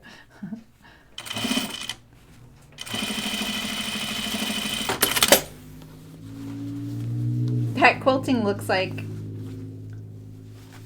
a problem. Okay, now what I like to do is sew this part right here. That's why I wanted to get that really close right there. It's because when I do sometimes the edge, if it's not attached, kind of flips back on itself, and then I have to do this part over again. I just unthreaded the needle, didn't I? Yeah, I did. Oh well. Oh, she lives outside Perth. Oh wow. That's awesome. Yeah, I was talking about how in Sydney I saw them, and they're big, the big white birds like these right here. Huge, and they're everywhere all over Sydney. And I had to stop someone and be like, why? And I was like, what are you talking about? You know, like, couldn't believe it. My mom would have loved it. She loves parrots and things. So let's include that and make sure that we get it in there. No need to take it out. This is not gonna hinder like size or anything. This just makes it lay nicer doing that little stitch. Because what I'm going to do is fold this edge under on top of that, like that. So see, now that that's kind of made to fold that way, it wants to kind of lay on top like that and create that kind of pleat like that. Oh, she met an Australian guy. One of my daughter's friends, her dad's from Australia. He's a farmer here. So she gets to go sometimes too. All right, let's do our cuff. I know I'd probably be done by now if I didn't add these things. So thanks for hanging out. So I'm going to do this the way I did the collar. It is a little bit tight. So I'm going to do it from the inside out. It's a little messy there.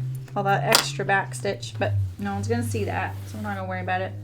Because if I started kind of cleaning it, picking it apart, it probably would require me to sew it again. Then I'd be right back in the same boat. So, all right. So I'm going to sew it from the inside, like this, and I'm going to fold that back. I'm not really doing any pleats in this jacket. I didn't want it to get any bulkier, you know.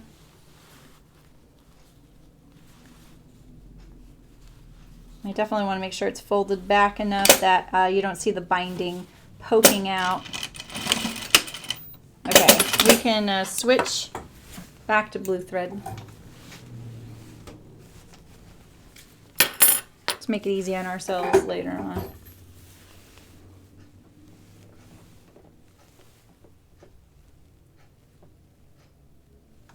Okay. I hope it gets cool this winter here. Like usually I'm really excited to wear a sweater. I finished knitting, but I didn't finish knitting a sweater this year. Usually I knit a few sweaters a year, but not lately. It's just too hot here. I felt like my time could be spent on things that maybe I could use, or just do something different in the evening.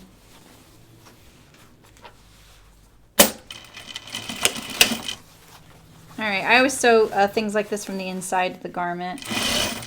It's a little easier when it's a circle like this. I don't have a free arm on my machine like you probably do. Pushing my seam, I was just checking to see if I'm pushing it the right way. 1/2 inch seam allowance. And I just made my cuff like the, I didn't actually change the girth of the the sleeve because it's pretty big, and I don't like big sleeves because, like I said, I'm kind of klutzy. So I just made it that measurement, and then the width I wanted. You really? You've seen me do cuffs on things before, like on the Archer, and well, we did them on the Aster sleeves, right? Same thing. Oh, you're in New England, yeah. Okay, so I knew this one was a little longer. I knew that these cuffs were a little long like that. Don't worry, I knew that was coming. You've seen me do cuffs before. I'm just gonna tack this on here. I didn't do that on my other one, and it did get a little fussy. I did make sure that it was precisely cut and stuff so that when it gets in the fold right there, I'm not folding it over in a weird spot. I don't want the lining to, or the interfacing to fold onto itself. Now we can just trim that off as well. I am just using like regular old cotton, washed cotton fabric for my interfacing. Is this your first New England winter, Nancy? Or, yeah, it's the same. I'm just using like a shirt. You could probably, if you wanted a cuff like this, you could probably just taper the sleeve of the Archer to match this sleeve and then just use all the same pattern pieces. If you like the Archer sleeve, it's the same pattern company, so I feel like there's a chance that it's real similar and it wouldn't be too fussy to do. I meant to check it out and just see how different it was, but I forgot. I just totally forgot to do that.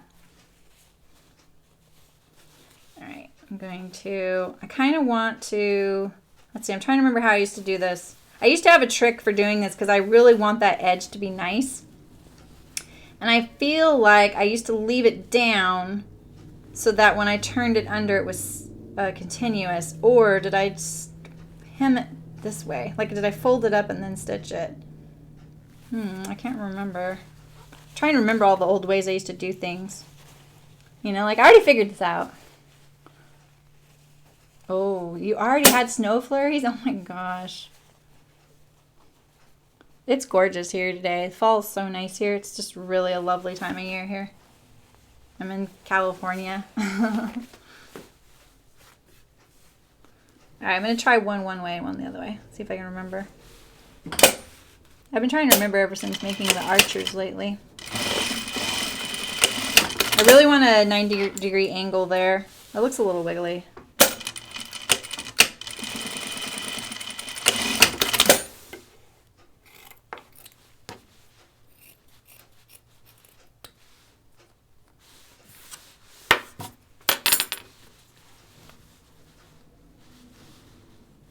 So let's leave that one down. Like that. Try to straighten that out best I can so I definitely get like a nice straight cuff. I'm kind of, I kind of do my cuffs kind of sloppy sometimes. I will admit that. I don't know why. I just kind of like, just kind of lose it on those. I feel like I was like, I'm going to fold those up. I'm not going to wear those down. I'm probably just going to fold it up anyway. All right. So yeah, so since I sewed it to the inner sleeve first, now I can just top stitch it down on the outside. And I'm going to do it from the, I'm going to turn it wrong side out and then sew it from the inside of the sleeve so it's easier to sew. Okay, so this is the one I left down. And that's okay. I love using the olive for turning corners. Lots of tricks out there for doing it. You could tie a thread, like loop a little bit of thread and then pull the thread to pull out your corner. It's a nice gentle way to do it. Okay, so I'm going to kind of break my cuff in here all the way around. Make sure that it's kind of folded in the proper place, that it's not torquing at all. We just say no to torquing here, right? And now I'm going to pin that edge again like I did before, because this is where I want it to fold. I'm not going to do it towards me this time. I'm going to do it perpendicular so I can sew all the way around the edge. Just like this. So after this, all I have is this attaching the sleeves and then hand stitching the pocket. So if you want to just stay through sewing one of the sleeves, totally understand. And then I'm going to hand sew a little bit of the pocket as well, just so you can kind of see how I do it. So maybe I'll put one sleeve on, and then I'll hand sew some pocket just so you can see a little bit of each. Oh my gosh, you're still having hurricane remnants. That's frightening. I know people are like, how could you live in California? There's earthquakes. Yeah, I'm sorry. They're not hurricanes. Hurricanes are frightening to me. And people say, yeah, but hurricanes and tornadoes, you get a warning. And earthquakes, you don't. I'm fine. I'm kind of fine with that. Earthquakes happen a lot, and they're really not. They're rarely devastating. Very uncommon. Yeah, so I don't really like folding this up first. I feel like it's going to be harder for me to cover that up right there. And part of that is that before I changed my thread color. Just trying to get rid of it.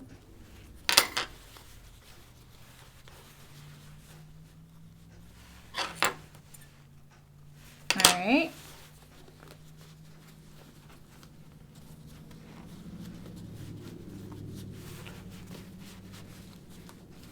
Yes, it's getting hard to cover that up right there because, since I've already fixed that folded edge there, you know, I don't really think I like doing it that way. I always thought that that way was better, and then I remember figuring out, but I keep doubting it. Like that's always got to be better. So I'm gonna kind of try and fix it now. I'm actually gonna take that fold out. It's not going to calm down. Where's my seam ripper? Did I drop it?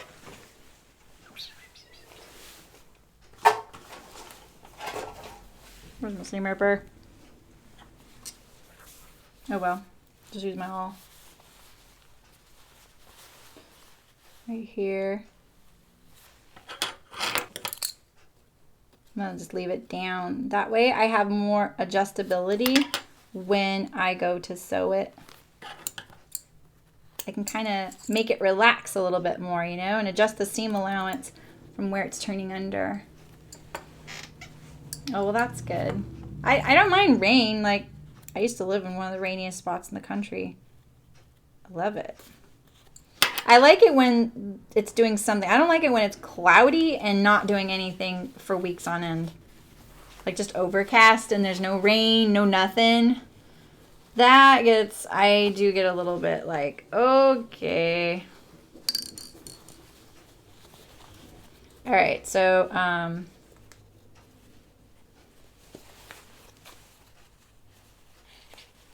gonna leave that down like that.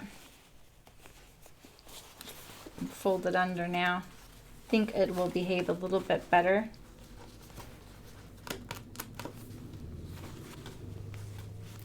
It's so fuzzy because it's so tight in here. I'm sorry, I'm making it look really tough. Maybe that'll be a little easier, like that.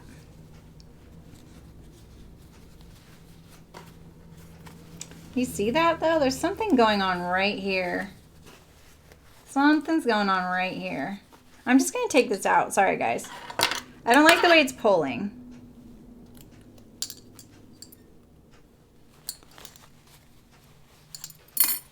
I feel like it's this thing right here is pulling down.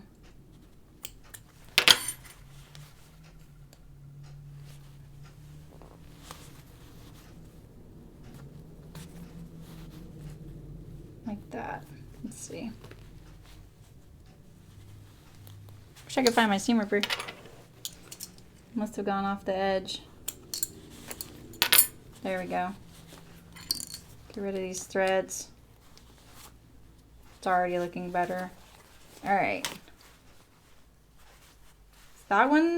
This one needs to fold back on itself like that. Maybe that's why it doesn't like doing that. Maybe that's cut a little too short like that. pin that down like that. Oh, yeah. Really? I'm not a big fan of Temecula. I've lived in Lake Elsinore briefly. And Redlands. I love living in Redlands. I loved living near, it looked like I grew up in Orange County, like the Orange County, you know, like next to Disneyland. That's where I grew up. And when I was a kid, there was still some orange orchards around, you know, just like classic Southern California. Like people used to say, oh, the orange orchards used to be all around. That's how it was a little bit when I was a kid still. And Redlands was still like that. Oh, yeah, Nancy, exactly. Yeah, I feel like I'm kind of making you guys sit through some tedious stuff, but you don't have to. But yeah, I wanted to. It was just pulling funny. I could just tell. Even this pin is making it pull funny. It's because it's so thick right there. So I loved Redlands with the orange orchards around there, and they had a famous bike race there, which I loved because I like bikes. And it's fun. It's a cute little town. I used to go to a coffee shop that was in an old railroad station. And in California, like, there are there's like a handful of cities that were the original train stops throughout California. And they tend to be kind of the oldest cities, and they're just really pretty. And that was one of them. It's just not as widely known as somewhere like Pasadena. Claremont's another one. People haven't heard of Claremont. San Bernardino, obviously, people have heard of, and that's one. Riverside's one. And then there's a few others. So. But Redlands was kind of one of those stops. And there's a little university there. A private one, I'm pretty sure. I had a friend that went there, but I didn't know her very well. She really loved going there. I took violin lessons there. I'm not good at violin. I was a beginner, for sure. Oh my gosh, wait. Now I've taken apart I took apart my cup seam. Wait a minute. I gotta cut sew this. I forgot I had started to do that first. It's not gonna sew together if I take apart my cup seam. All right. Getting rid of a lot of these threads before I sew it in there. There's too many threads between the raveling of the canvas right now and taking out that little bit of a seam.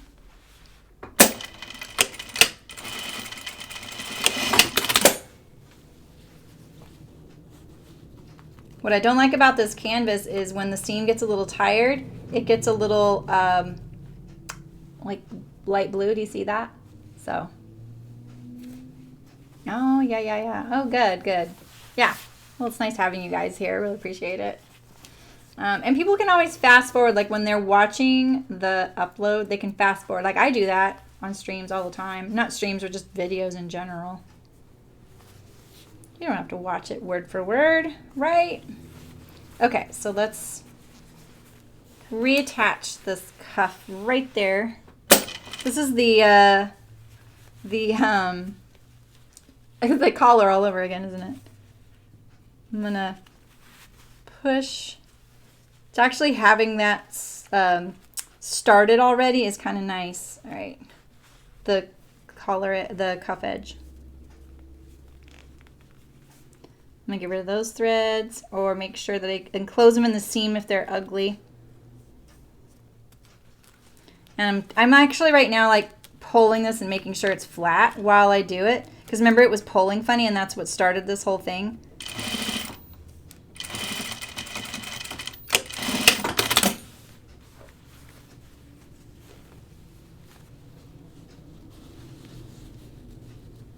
I think I'm going to trim this like this.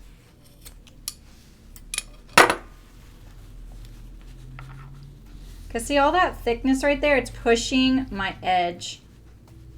I don't have enough built in for that like kerf, you know, I've been calling it the kerf like in woodworking terms.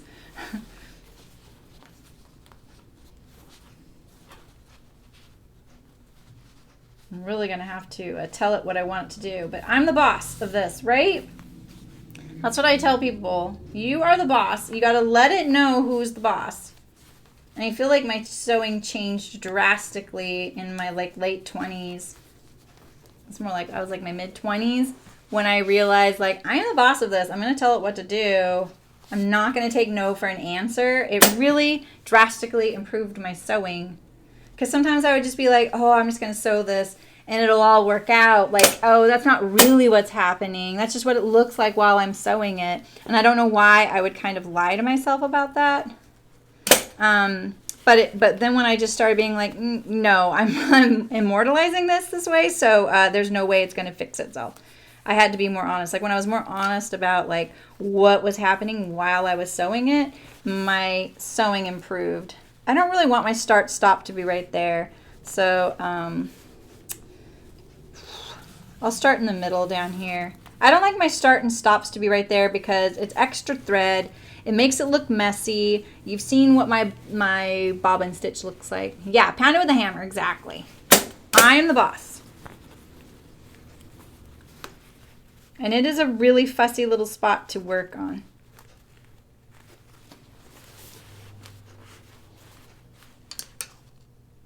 So let's just get it done. All right. I didn't pin this one. Just gonna tuck it under as I go. Hoping the lighting is okay. It's so close, I'm sorry. Almost past this part. Get rid of these canvas pieces.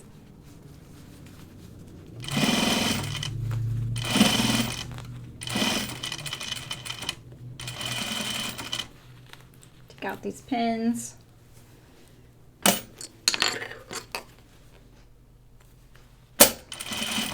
Okay, I'm gonna walk my machine because it's really thick right there. I recommend doing that on a home machine too. Just so you can prevent any broken needles or bent needles before they happen. You can tell, you know. Or kind of find the path of least resistance if it's a little thick for your machine.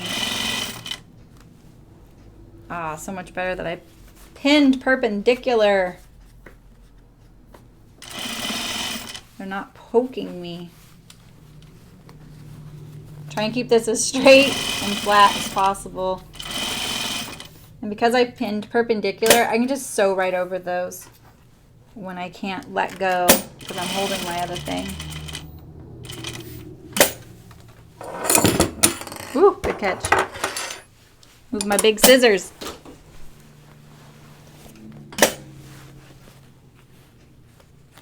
All right. And having a back tack like right where all this thickness is can also be a recipe for a broken or bent needle. I'm gonna trim a little bit of this. Typically, you're not doing a canvas shirt sleeve cuff to quilted fabric.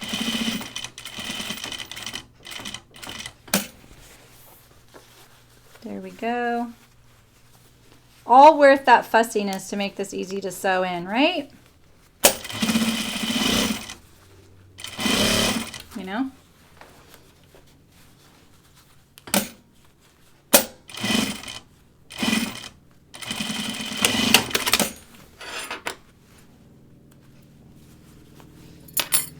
Okay, that's what it looks like on the inside. Got a little low right there. So got it on the outside.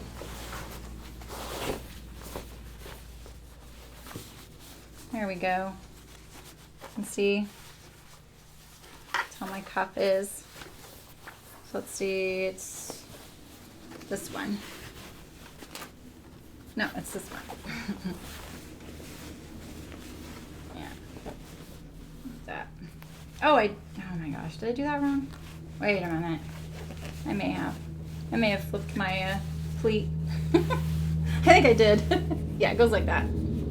Yeah, I flipped my pleat. All right, fix that later. Oh my gosh, I was so focused on that. That's what the sewing fairy was telling me. Hey, lady, you just made an error and you need to go back and fix that. I will go back and fix it later. Okay, so let's put our sleeves on. Let's do this one first. See, so this one's correct. See, just like that.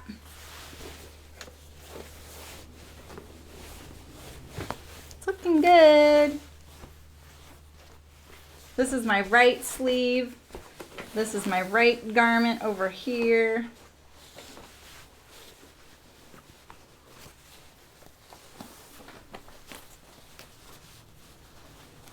I'm going to put it in with binding. I'm going to put in a stay stitch first so that we can kind of draw up some of the excess of the sleeve, because there is a little bit, and you want that so that it fits really nicely.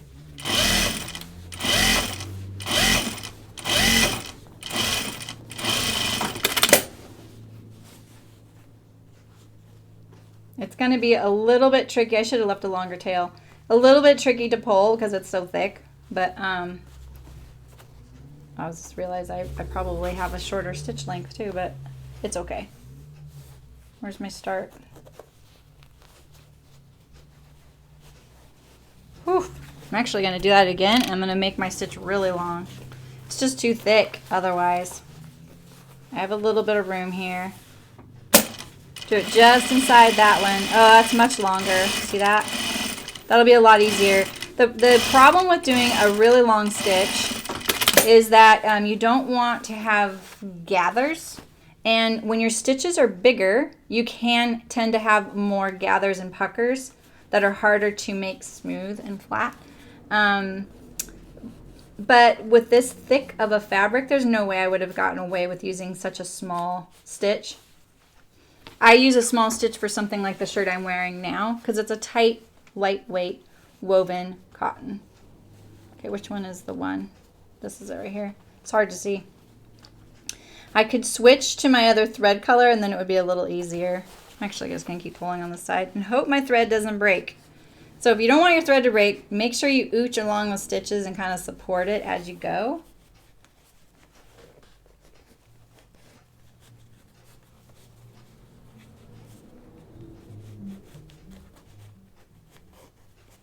I definitely want to get as much as I can all the way to the other side too.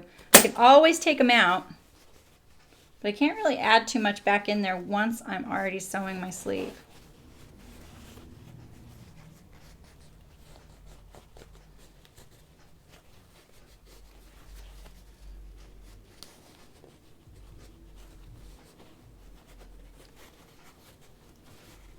And this is how we get that nice like rolled cap on the edge there. And you want that extra room because you're, wearing a jacket and then you might be wearing a sweater underneath.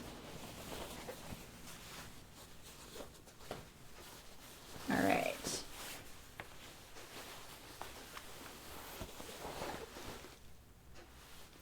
Okay.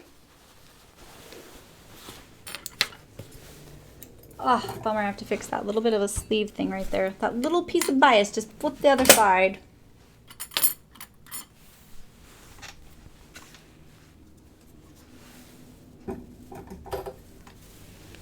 I feel like I'm being careful sometimes, but, I think sometimes we tell ourselves we are. And we probably should double check again.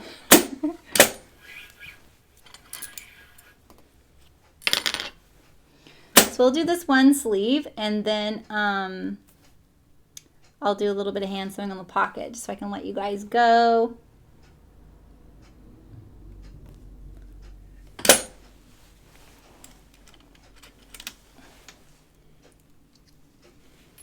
All I have is navy blue thread up here.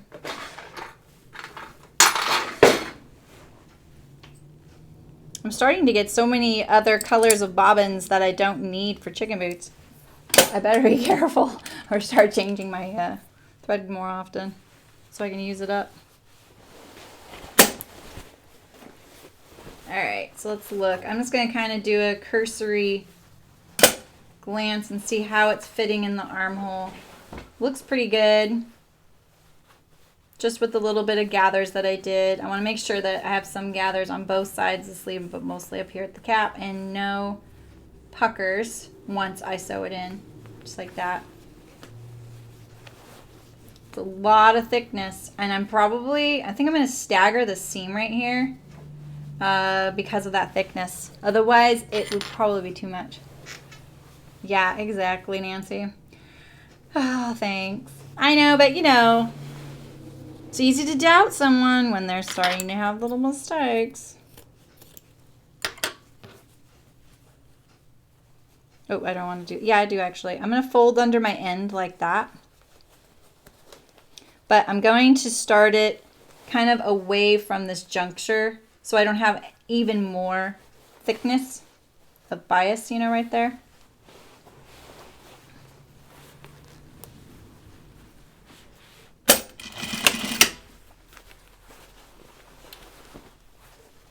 Because I gathered that up, it should be pretty easy and compliant with me sewing it in. I'm going to look and see which way my sleeve seam, or my, where's my sleeve seam,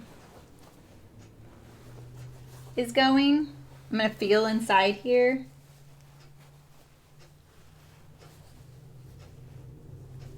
Where is it?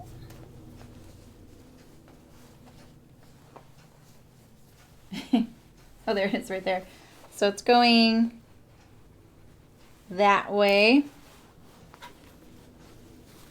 So I'm going to push the body of my jacket towards me and my sleeve that way so that it stays the same and I don't twist the seam. And that way it won't be too thick there at that juncture. Oh, thanks, Nancy. You guys are so sweet. I love it. Be nice to like be able to sew together in person, you know?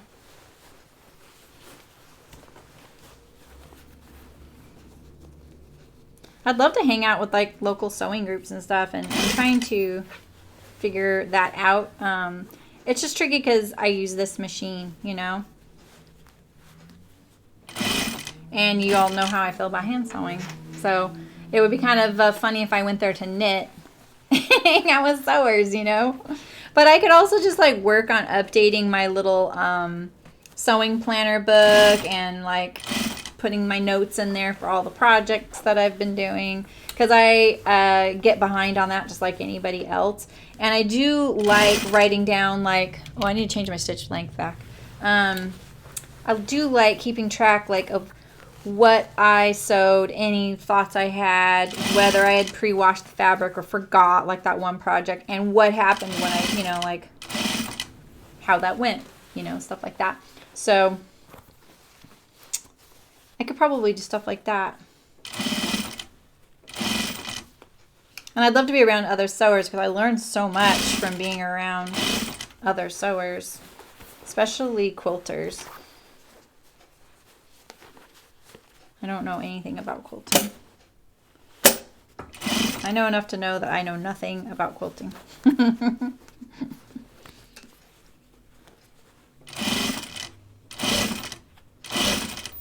I have so much respect for it. It's such a precision type of sewing, you know. Garment making is precise as well, but there is a little bit more allowance because you have a bigger seam allowance usually, and you have some options. I'm sure quilters would say the same, that they have, I think it's just like what you're comfortable with, right? You know where you can adjust things and where you can't. You know, that's kind of the thing. Yeah, I know, right? I mean, I feel like, Nancy, there's like I literally have been stuck on something like knitting or something, and I don't know what I was thinking, but I almost turned to my husband and was like, hey, how do you do this? I can see he'd be like, what? I don't know how to do that. Use the Google like you're always telling other people to do. Yeah, right? I mean, if you bought your, you know, fabric that you're using at the fabric store that you go to, you can go in there and ask questions. I feel like that's totally fine. That's what they're there for. I used to answer, I feel like that was mostly what I did at a fabric store, was like, you know, congratulate people on finishing what they do and, you know, cheer them on and answer questions. Yeah, right, Millen? That's what I need to do. Yeah, Nancy, I know. Like, I love binding. I wanted to know how to bind. I knew a couple of quilters, but not serious quilters, and not ones that, like, they came to me for their sewing questions. So if I asked them a question, they would look at me like, well, if you don't know, then why do you think I would? And I'm like, because you do. Like, you do this stuff and you don't realize you know how to do it.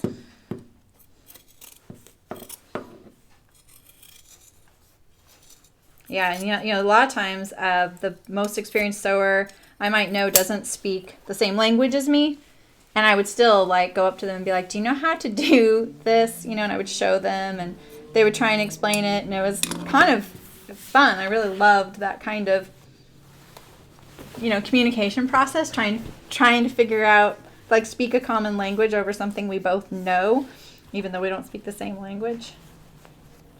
And I mean, I know a fair bit of Spanish. I used to use it a lot, but that's not always the language that you don't speak. Sometimes it's another language, and I don't know any others. So yeah, I bet. Yeah, see, so Melinda, do you do garment sewing now, or what do you like to sew? Like, do you like sewing something else? Is this just gonna be awkward? I don't want my I'm gonna do it. Yeah, I have to do it this way. Oh well.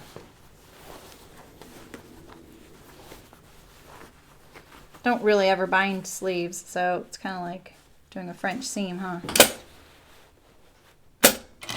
I mean, I gave up mountain biking when I had a kid. I never gave up sewing. I got more into knitting. Because you could sit around and do it in the evening or whatever. You know, I could hang out. I wouldn't have to be, like, in my sewing room.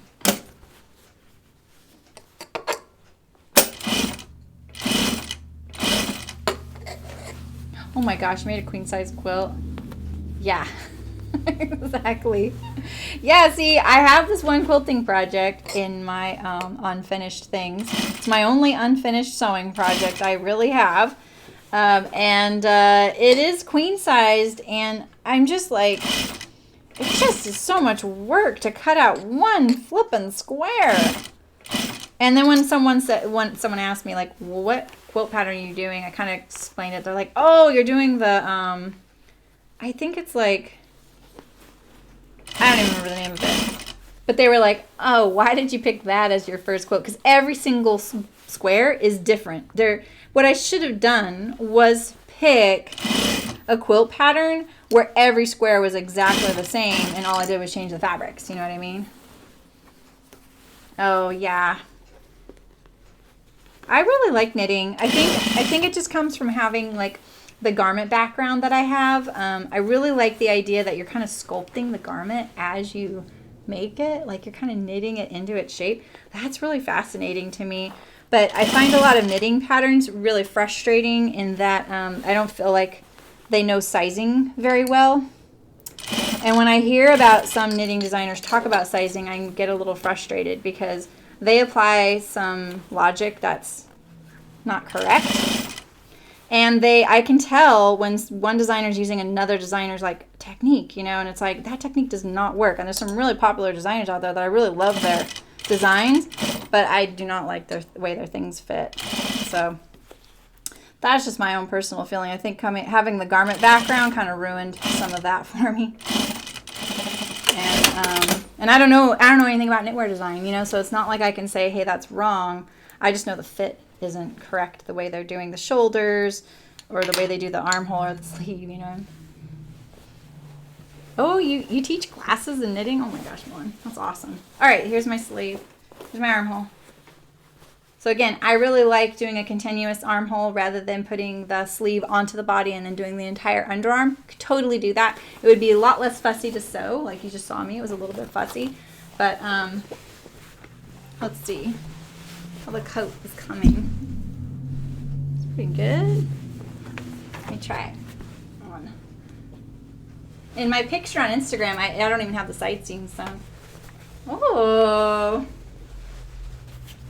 I like. Wait, where's the camera? There we go. What do you think?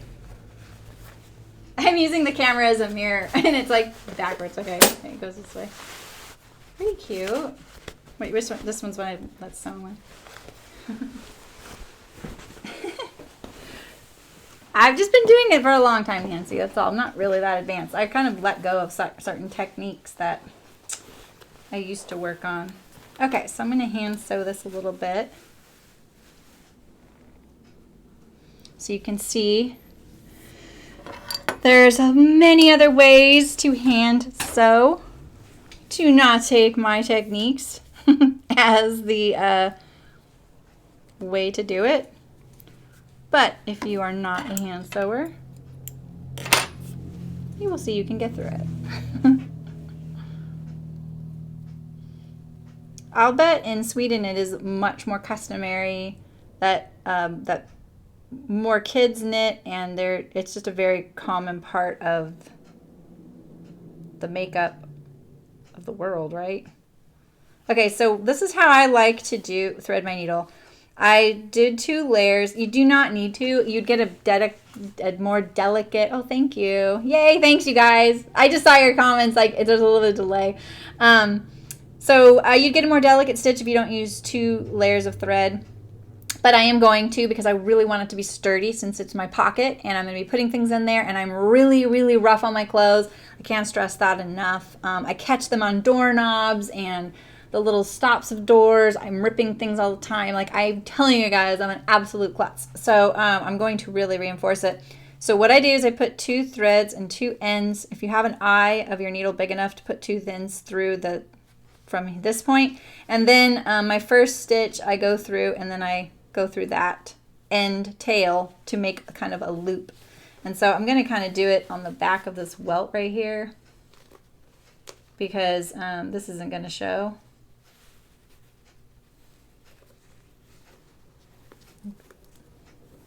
It's very thick.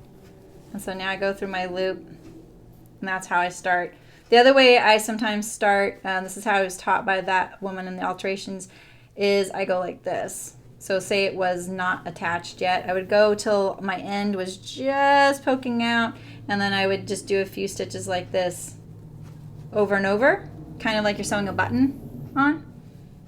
And that's how she secured it. It was a flat, nice way to start your hand stitching without having the little like knot and the little tails poking out. So both these ways, it's nice and flush. You don't have to worry about that little knot showing. And so for this, ow, I just poked myself. Ew. Okay, I'm going to not poke myself again. I'm going to get rid of this pin. Ouch. I'm going to fold it like this. Which one is this? Which pin is this? Is it you? You're going. See you later. Bye-bye. There we go. Okay, I got it. Okay. And I think I'm going to face it this way as well. And I like to like sandwich it like this. That way I can kind of see where it's going to meet up, that edge. And I want that edge to pull out from right there. And I know where I want that point that came out, I want to go right there. So I look at it very logically. I think it's really easy to get off kilter with your hand sewing, because where the needle goes in and where the needle comes out is totally different spots. Oh, is it much more common there, Malin? Like, is it more common part of the country that you're going to see kids and men and women knitting from a younger age? Like, it's just part of the makeup there? Because I feel like there's some amazing Swedish knitting out there, and it's a colder climate. Here, it's got the stigma of it being little old ladies that do it, you know? It's not a very hip thing. It's coming around. Like, it's hip in our knitting world, right? But it's not so much to the greater public. Okay, now that I got that kind of going, I'm going to pinch it like this, see? And I really want those stitches to be tight because I want them to meet. I'm going to go to the top one.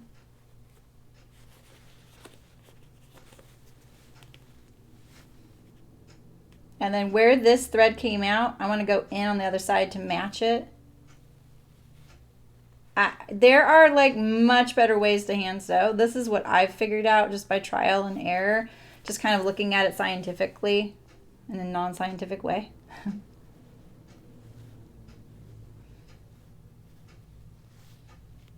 Like I feel like, you know, like in Great Britain, it's very common to see people knitting.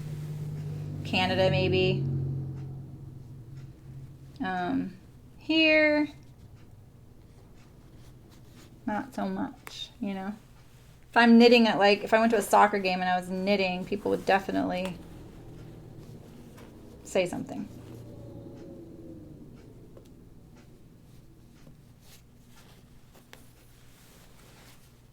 See, I'm getting that little bit of white. That's from my canvas. And you know why that is that it's, oh, that's cool. Yeah, it's good coming more and more often where you see like 8-year-olds will be taught how to knit in school here as part of like someone's project or something. My daughter learned because she wanted to. She begged me to. So she knows how. I mean, I think right now she's pretty out of practice. She's almost 16. And I led a knitting group for 4-H. I know I didn't do sewing. I stayed away from the sewing part of it just because I wasn't sure I'd know how to teach sewing, and I felt like it could be rife with some issues.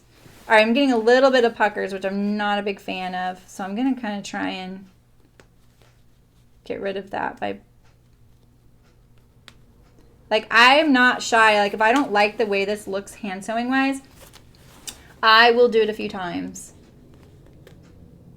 Remember I sewed my welts at a little bit of an angle so that they flared just ever so slightly so that it would cover up my sewing the best I could.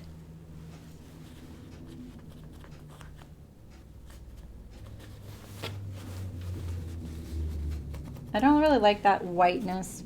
That's because when they dyed the canvas, it doesn't permeate the entire fiber. So that's what's happening there.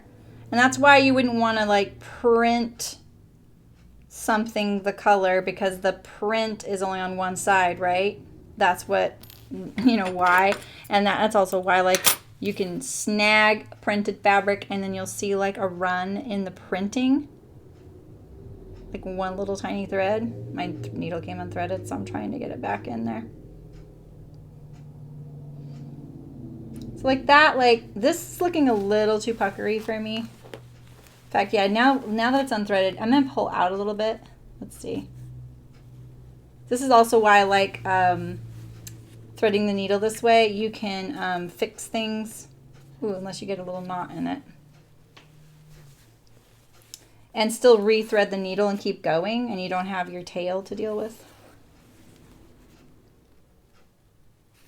Let's go back up a little bit.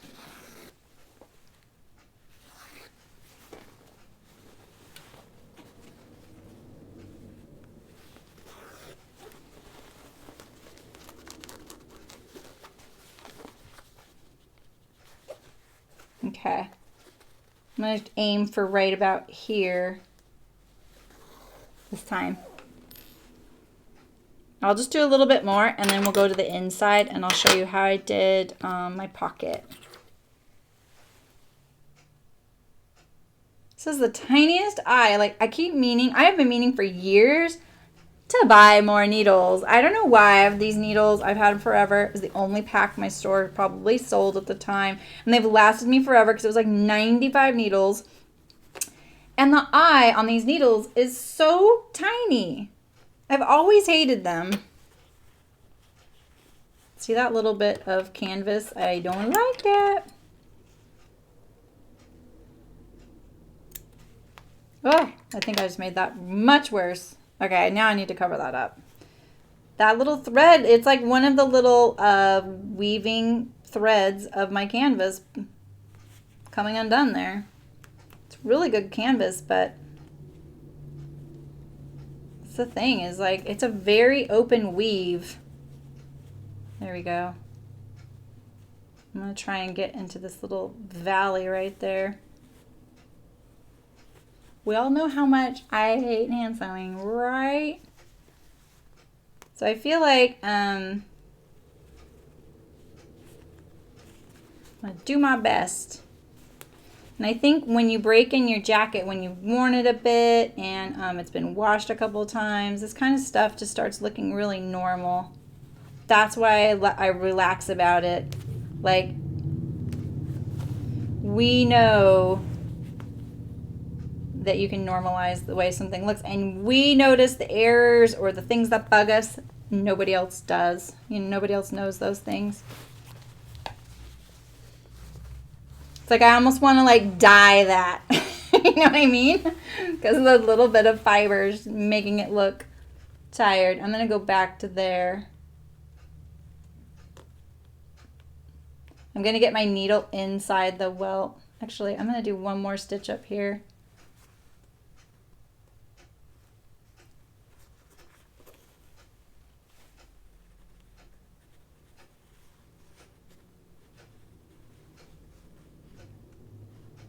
I know that like cross stitchers, actually, you know what I'll do is I'll go like this.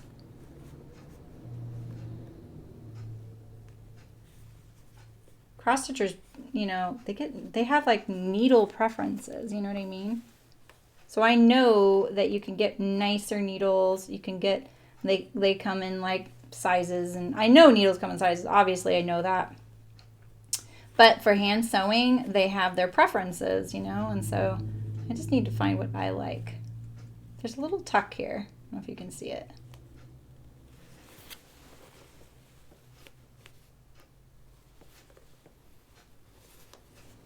I'm going to pull it out from there. So this one was my fussier pockets, the one that I had to resew, I'm pretty sure.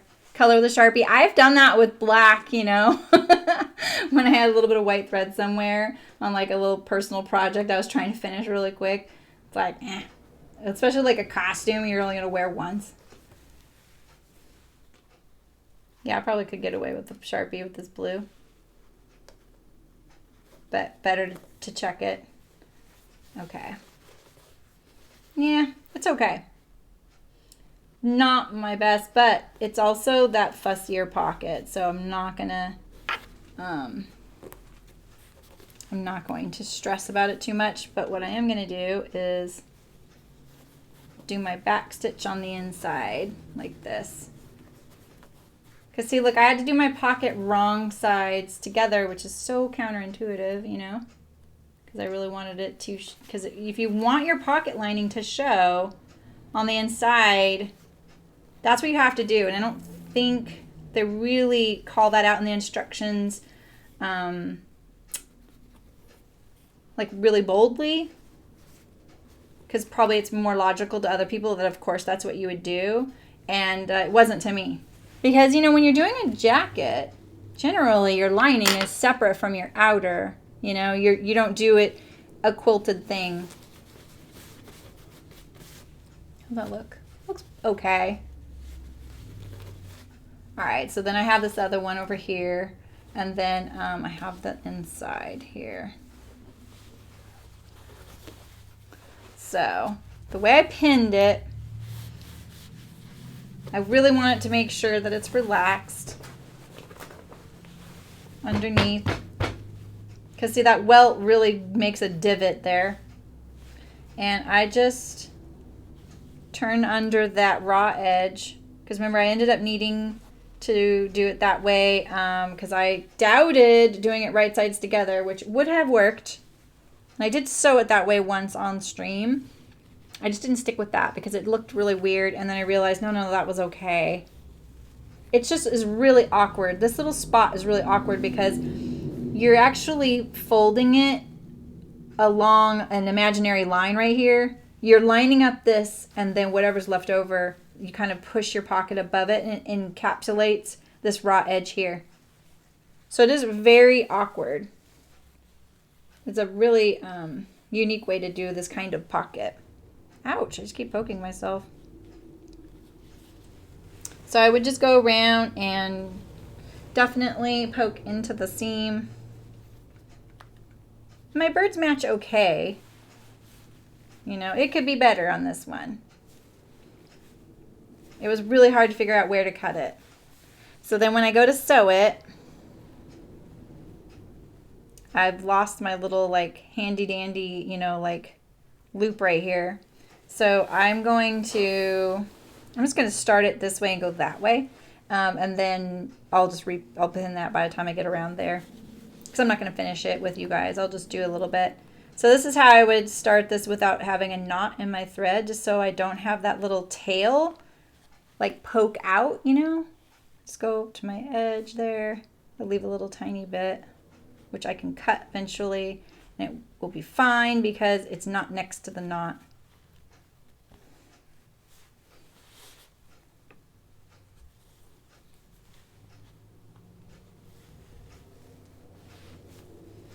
And I'm doing this on the inside.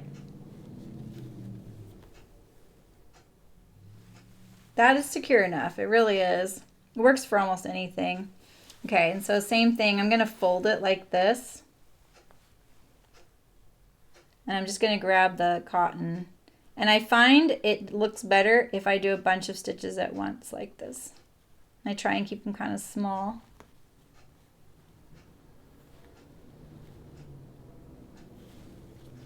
Like that. It didn't take me too long to do the other pocket. It's just these needles are pretty junky. See? And then it's pretty invisible. For being a bad hand sewer. It's pretty invisible. Alright.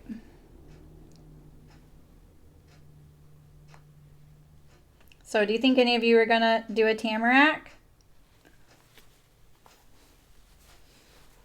See, looks pretty good. I just fold it like that, and I just stay, I want my stitching to be between this and this, not on the outer edge. That's why I want it to be invisible. I really don't want to catch my canvas either. I kind of worried that that's what I had done in that first one, you know, because I have that imaginary line there that is not so imaginary. See right there? I thought, oh, I caught my canvas, but I didn't.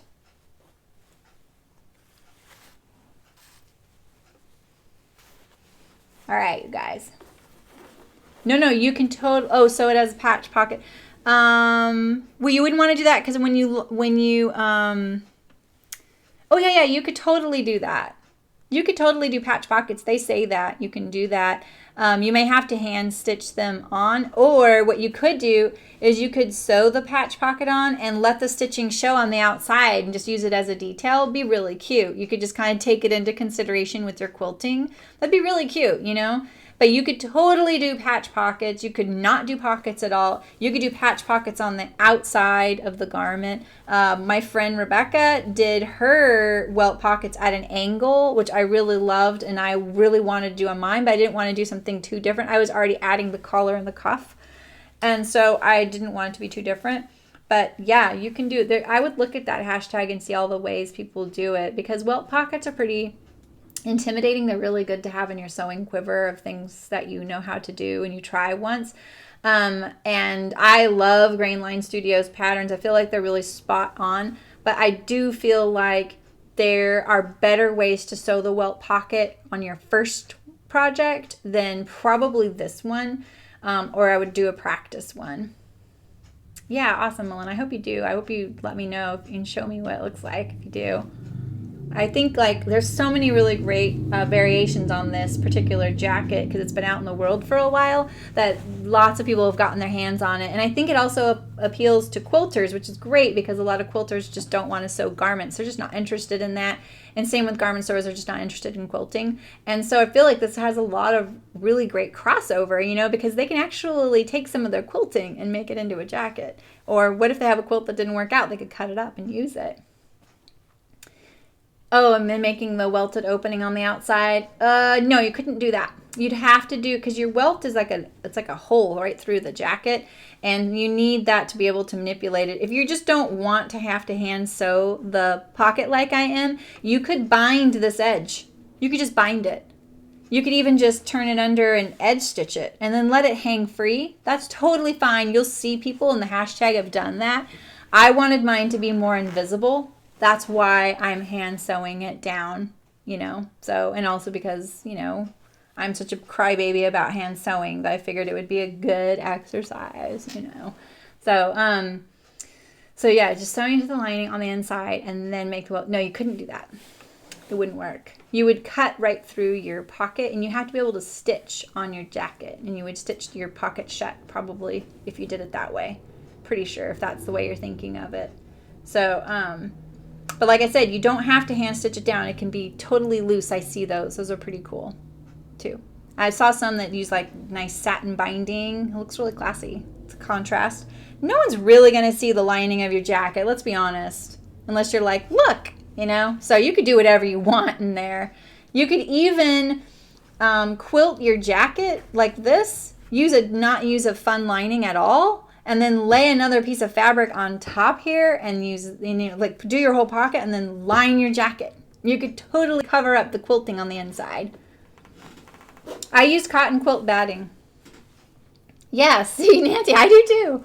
Yeah, so I used to use a cotton quilt batting that I had laying around from the quilt kits I made for chicken boots. And I used a single layer of it. I don't think I have any even here in the garbage to show you. But yeah, I used a very thin layer because it obviously adds up pretty quick. And I didn't want something too boardy. But they also recommend like a wool batting, which I think would be really, really nice. And you can also get like synthetic battings as well to keep you warmer. So yeah, absolutely, Nancy. Yeah, I mean, sometimes you don't know something's going to work until you try. Like you have to like work it through. And that's why sometimes you see me totally failing, right? And sometimes I know better and I still fail. But I sometimes have to like, sometimes I'll be like, okay, I know this isn't going to work, but why doesn't it work again? I can't figure it out. And I'll sew through it to see, because I just have to remember so I do not go down that path. You know what I mean? Yeah, you could do that. You can make a pocket binding around it, finding a pocket opening. Yeah, you would just have to be really careful at turning those corners. Like, let's see, like what I think the easiest way to do a pocket would be, if you really wanted to avoid it, this is what I would do, is I would sew, let's see, I could show you an idea. Do you remember how we did the pocket in the backpack? Let's see, you could do this. Let's see, I actually have the sample down here. Let's pretend that this is all quilted. We'll just quilt it, okay? Here's a backup pocket. You could almost have the same look without going through all of the trauma of a welt pocket. And you could almost use the same pattern pieces. Come on, go through. So much fuzz builds up on that top spot, but I sometimes can't get the thread through that huge hole. Okay, so I'm going to just mock quilt this. Get rid of my pins here, out of the way.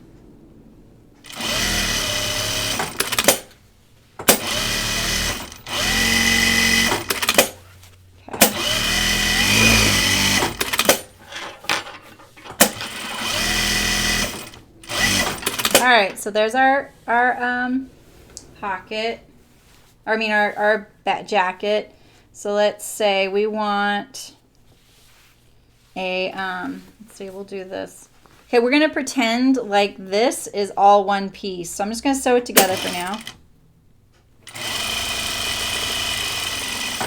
Like, hopefully this works. I'm just like on the fly, figuring this out for you. Yeah. Let me see.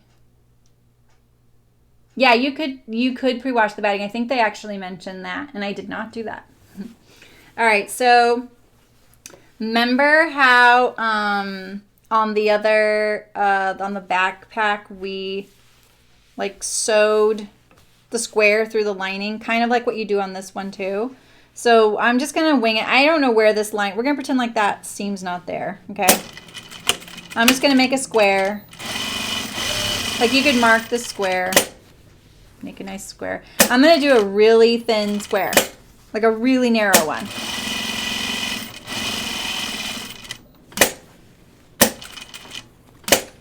Okay.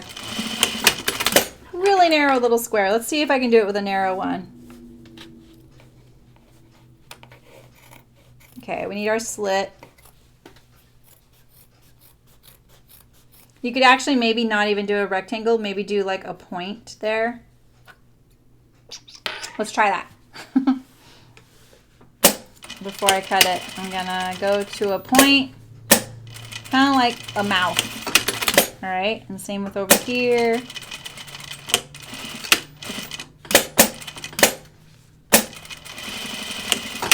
Okay, so I'm gonna go right up to that slit. This is pretty thick, so we may have some troubles. But now we're gonna poke our pocket through like this.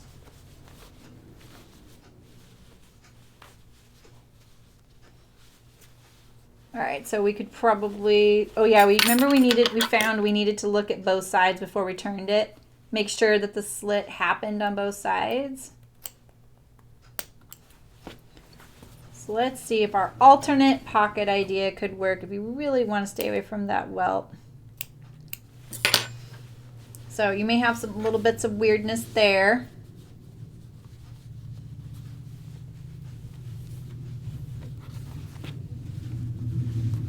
So let's top stitch it open. Let's see if that helps. Yeah, absolutely. Let's see if it works. I don't know if it's gonna work. Like I think doing the point is probably not the best idea. See that? That's a thread. It's too thick. So maybe we should go back to our square. Let's try that. Let's try that because it's thick. Okay. Let's go back to our square. Our pocket's getting a little wider and a little wider. It's okay. Okay, putting our squared corners back on. And maybe it could be a bigger opening.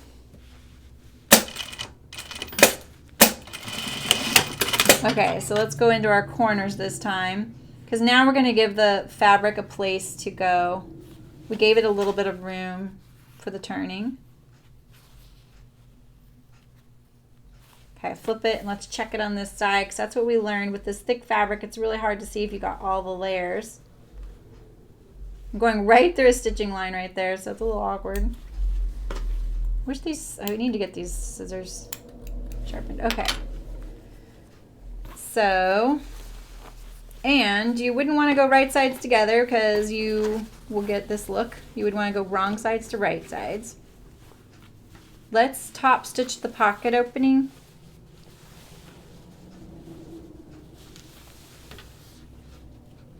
See, I think the biggest drawback to my idea right now is what the inside's going to look like. So I have contrast thread on right now, unfortunately. We're doing a quick and dirty pocket alternate. Pocket alternate. But see, it already wants to turn flatter, which is nice. See that? But my last step is going to hide this whole thing. Because instead of a welt, we'll put a flap on it. And no one will ever know, except for how the inside looks. So that's the thing we got to think about. See, this is why, like this step right here, you still kind of got to do this step on the welt. And that's why, Nancy, you couldn't pre-sew your pocket. I'm pretty sure you would be sewing through your pocket down there. Okay, I got a little off right here. You're going to forgive me. Okay, so there's our pocket opening. And here's our pocket, which is still going to like work. So you could just put that seam together. And then you could take, do I have a, I need to have some, don't I have a fabric scrap for the cuff, for the welt? Let's see if I can make this work right here. Yeah, I really can't. There we go.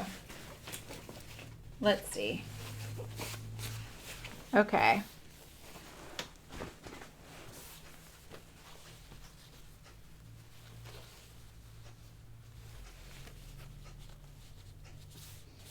So we could make ourselves a flap.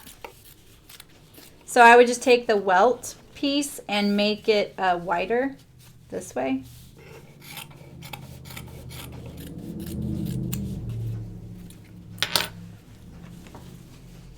Yeah, see, and then we could just put a big old flap over our pocket.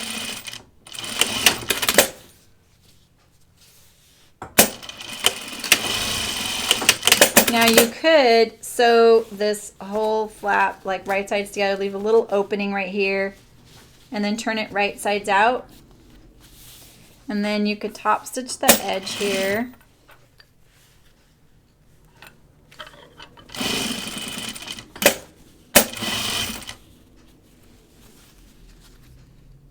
We're still going to get nice corners even though it's, you know, I cut it like absolute doo-doo just now.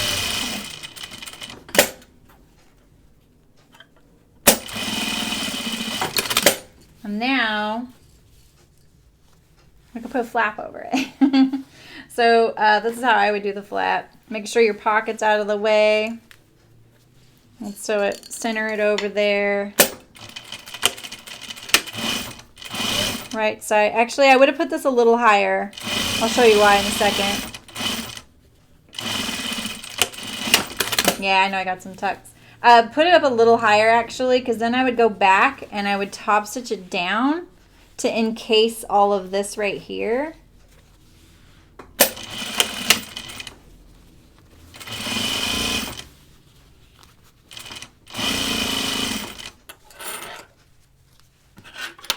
And just make sure, you know, like we get rid of all this little thready stuff when you're doing it.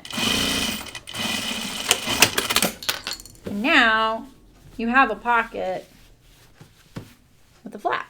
And you would want this also higher because it'll be easier to get your hand in there. Because right now the flap's a little bit in the way, but if it were like up here, like a ½ inch higher than that. And then yeah, your pocket, then what I would do is probably bind around this edge or hand stitch it like I'm doing now. Or, I mean, you could serge it, but you would see that if someone looked inside your jacket. And you'd still have a pocket opening with a lot less work of the welt, you know? Because the trick with the welt is that you're sewing it in this bottom seam right here. You know? And then that's where you get kind of off track. So, doesn't my quilting look like it's off, and we know it's not? So funny. It's like an optical illusion. That is such a weird optical illusion, isn't it? All right, so that would be a backup. There's a lot of backup pockets, but that's what I thought of on the fly that you could try, and that you could just use all the same pattern pieces, except that I would put this, I would tape the pattern pieces together and then go from there. And I would make this, the welt, like wider and wider both ways, like wider this way, wider and taller, you know? So anyway, you don't need to be afraid of welt pockets because you don't have to do them. You can still do other things. You could even make these zippered. You could do it just like that bag we did with the zippered pockets. You could do totally a zippered pocket without even having a flap or a flap. Just remember, you don't want a brass zipper because it would scrape your hand as you put your hand in and out. Let's see, what other things? You could do button flap, you know, like a little button right here would be really cute. Or even like a little loop here and a button here. You could have a lot of fun with it. You could just make it a design detail and say, this is what I wanted. You weren't trying to avoid that well. No one will ever know. Just make sure you do your pocket lining wrong side to right side. So wrong side of the pocket to right side of this. So when you turn it, you get the actual pocket fabric showing. It just means that on the inside, it would be the wrong fabric, the wrong side showing right there. So yeah, I mean, well, which part of the welt pocket do you like the inside of? Like just because it's tidy like that? Oh, that's cool, Mullen. It's worth the bother. I mean, and like I say, it's a really good thing to add to your sewing skill set, you know? But you don't have to quite yet, you know? Like, I feel like it's better to have like a garment that you really want to wear, and that's such a like focal point on the garment that you would probably want to make sure you set it up. You could probably just do one. You know what I mean? Like, I feel like the first one, contrary to what we think, the first one always goes better because we're more careful. And the second one is where problems arise. I know, obviously, I did mine wrong, my first one wrong, because I did the fabric the wrong way. But you could always just do one pocket. Yeah, the zipper idea, that'd be really cute, you know, especially if you did a zip opening too, you know, and then you don't even have to worry about buttons and buttonholes, which I could still do on mine, by the way. It just means that my collar would meet at the center here, you know. So, all right, guys. Well, I'm going to see, I could do a zipper opening like that. But my collar comes out a little bit right there, so I think it'll probably be better if I just do that. It covers that up a little bit better. Just makes my birds a little funny. Yeah, exactly. I like the fabrics right side out. But like I said, you could just quilt this with any old fabric here, and then, you know, cut another set of lining and then lay it on top of this, and then treat the whole jacket as one, and it would cover up all your quilting on the inside. And then you could lay it over this pocket. You could just lay another piece of like your front over this and then bind it all in there. No problem. Like, that would be cover up your whole pocket on the inside. No hand sewing. So that's one cheaty way to do it. And you wouldn't even have to do it on the sleeves. You wouldn't have to line the sleeves, right? No one's going to see the inside. You could just line the fronts and the back with an alternate lining and just not quilt it, you know? So... all right, guys. Well, thanks for sticking through this long stream again, but I'm really glad we got our Tamarack almost done. I'm going to fix that little placket flip I did on the sleeve, sew my other sleeve in, hand sew it, and hopefully I'll be wearing a jacket before it's too cold. I'm still thinking about making a vest version. I know it's on that schedule, and I doubt anyone even really looked at that, but I think coming up next is, let's see, I wrote it down. I wrote it on the wall even. Oh, I was going to do the wrapping paper organizer.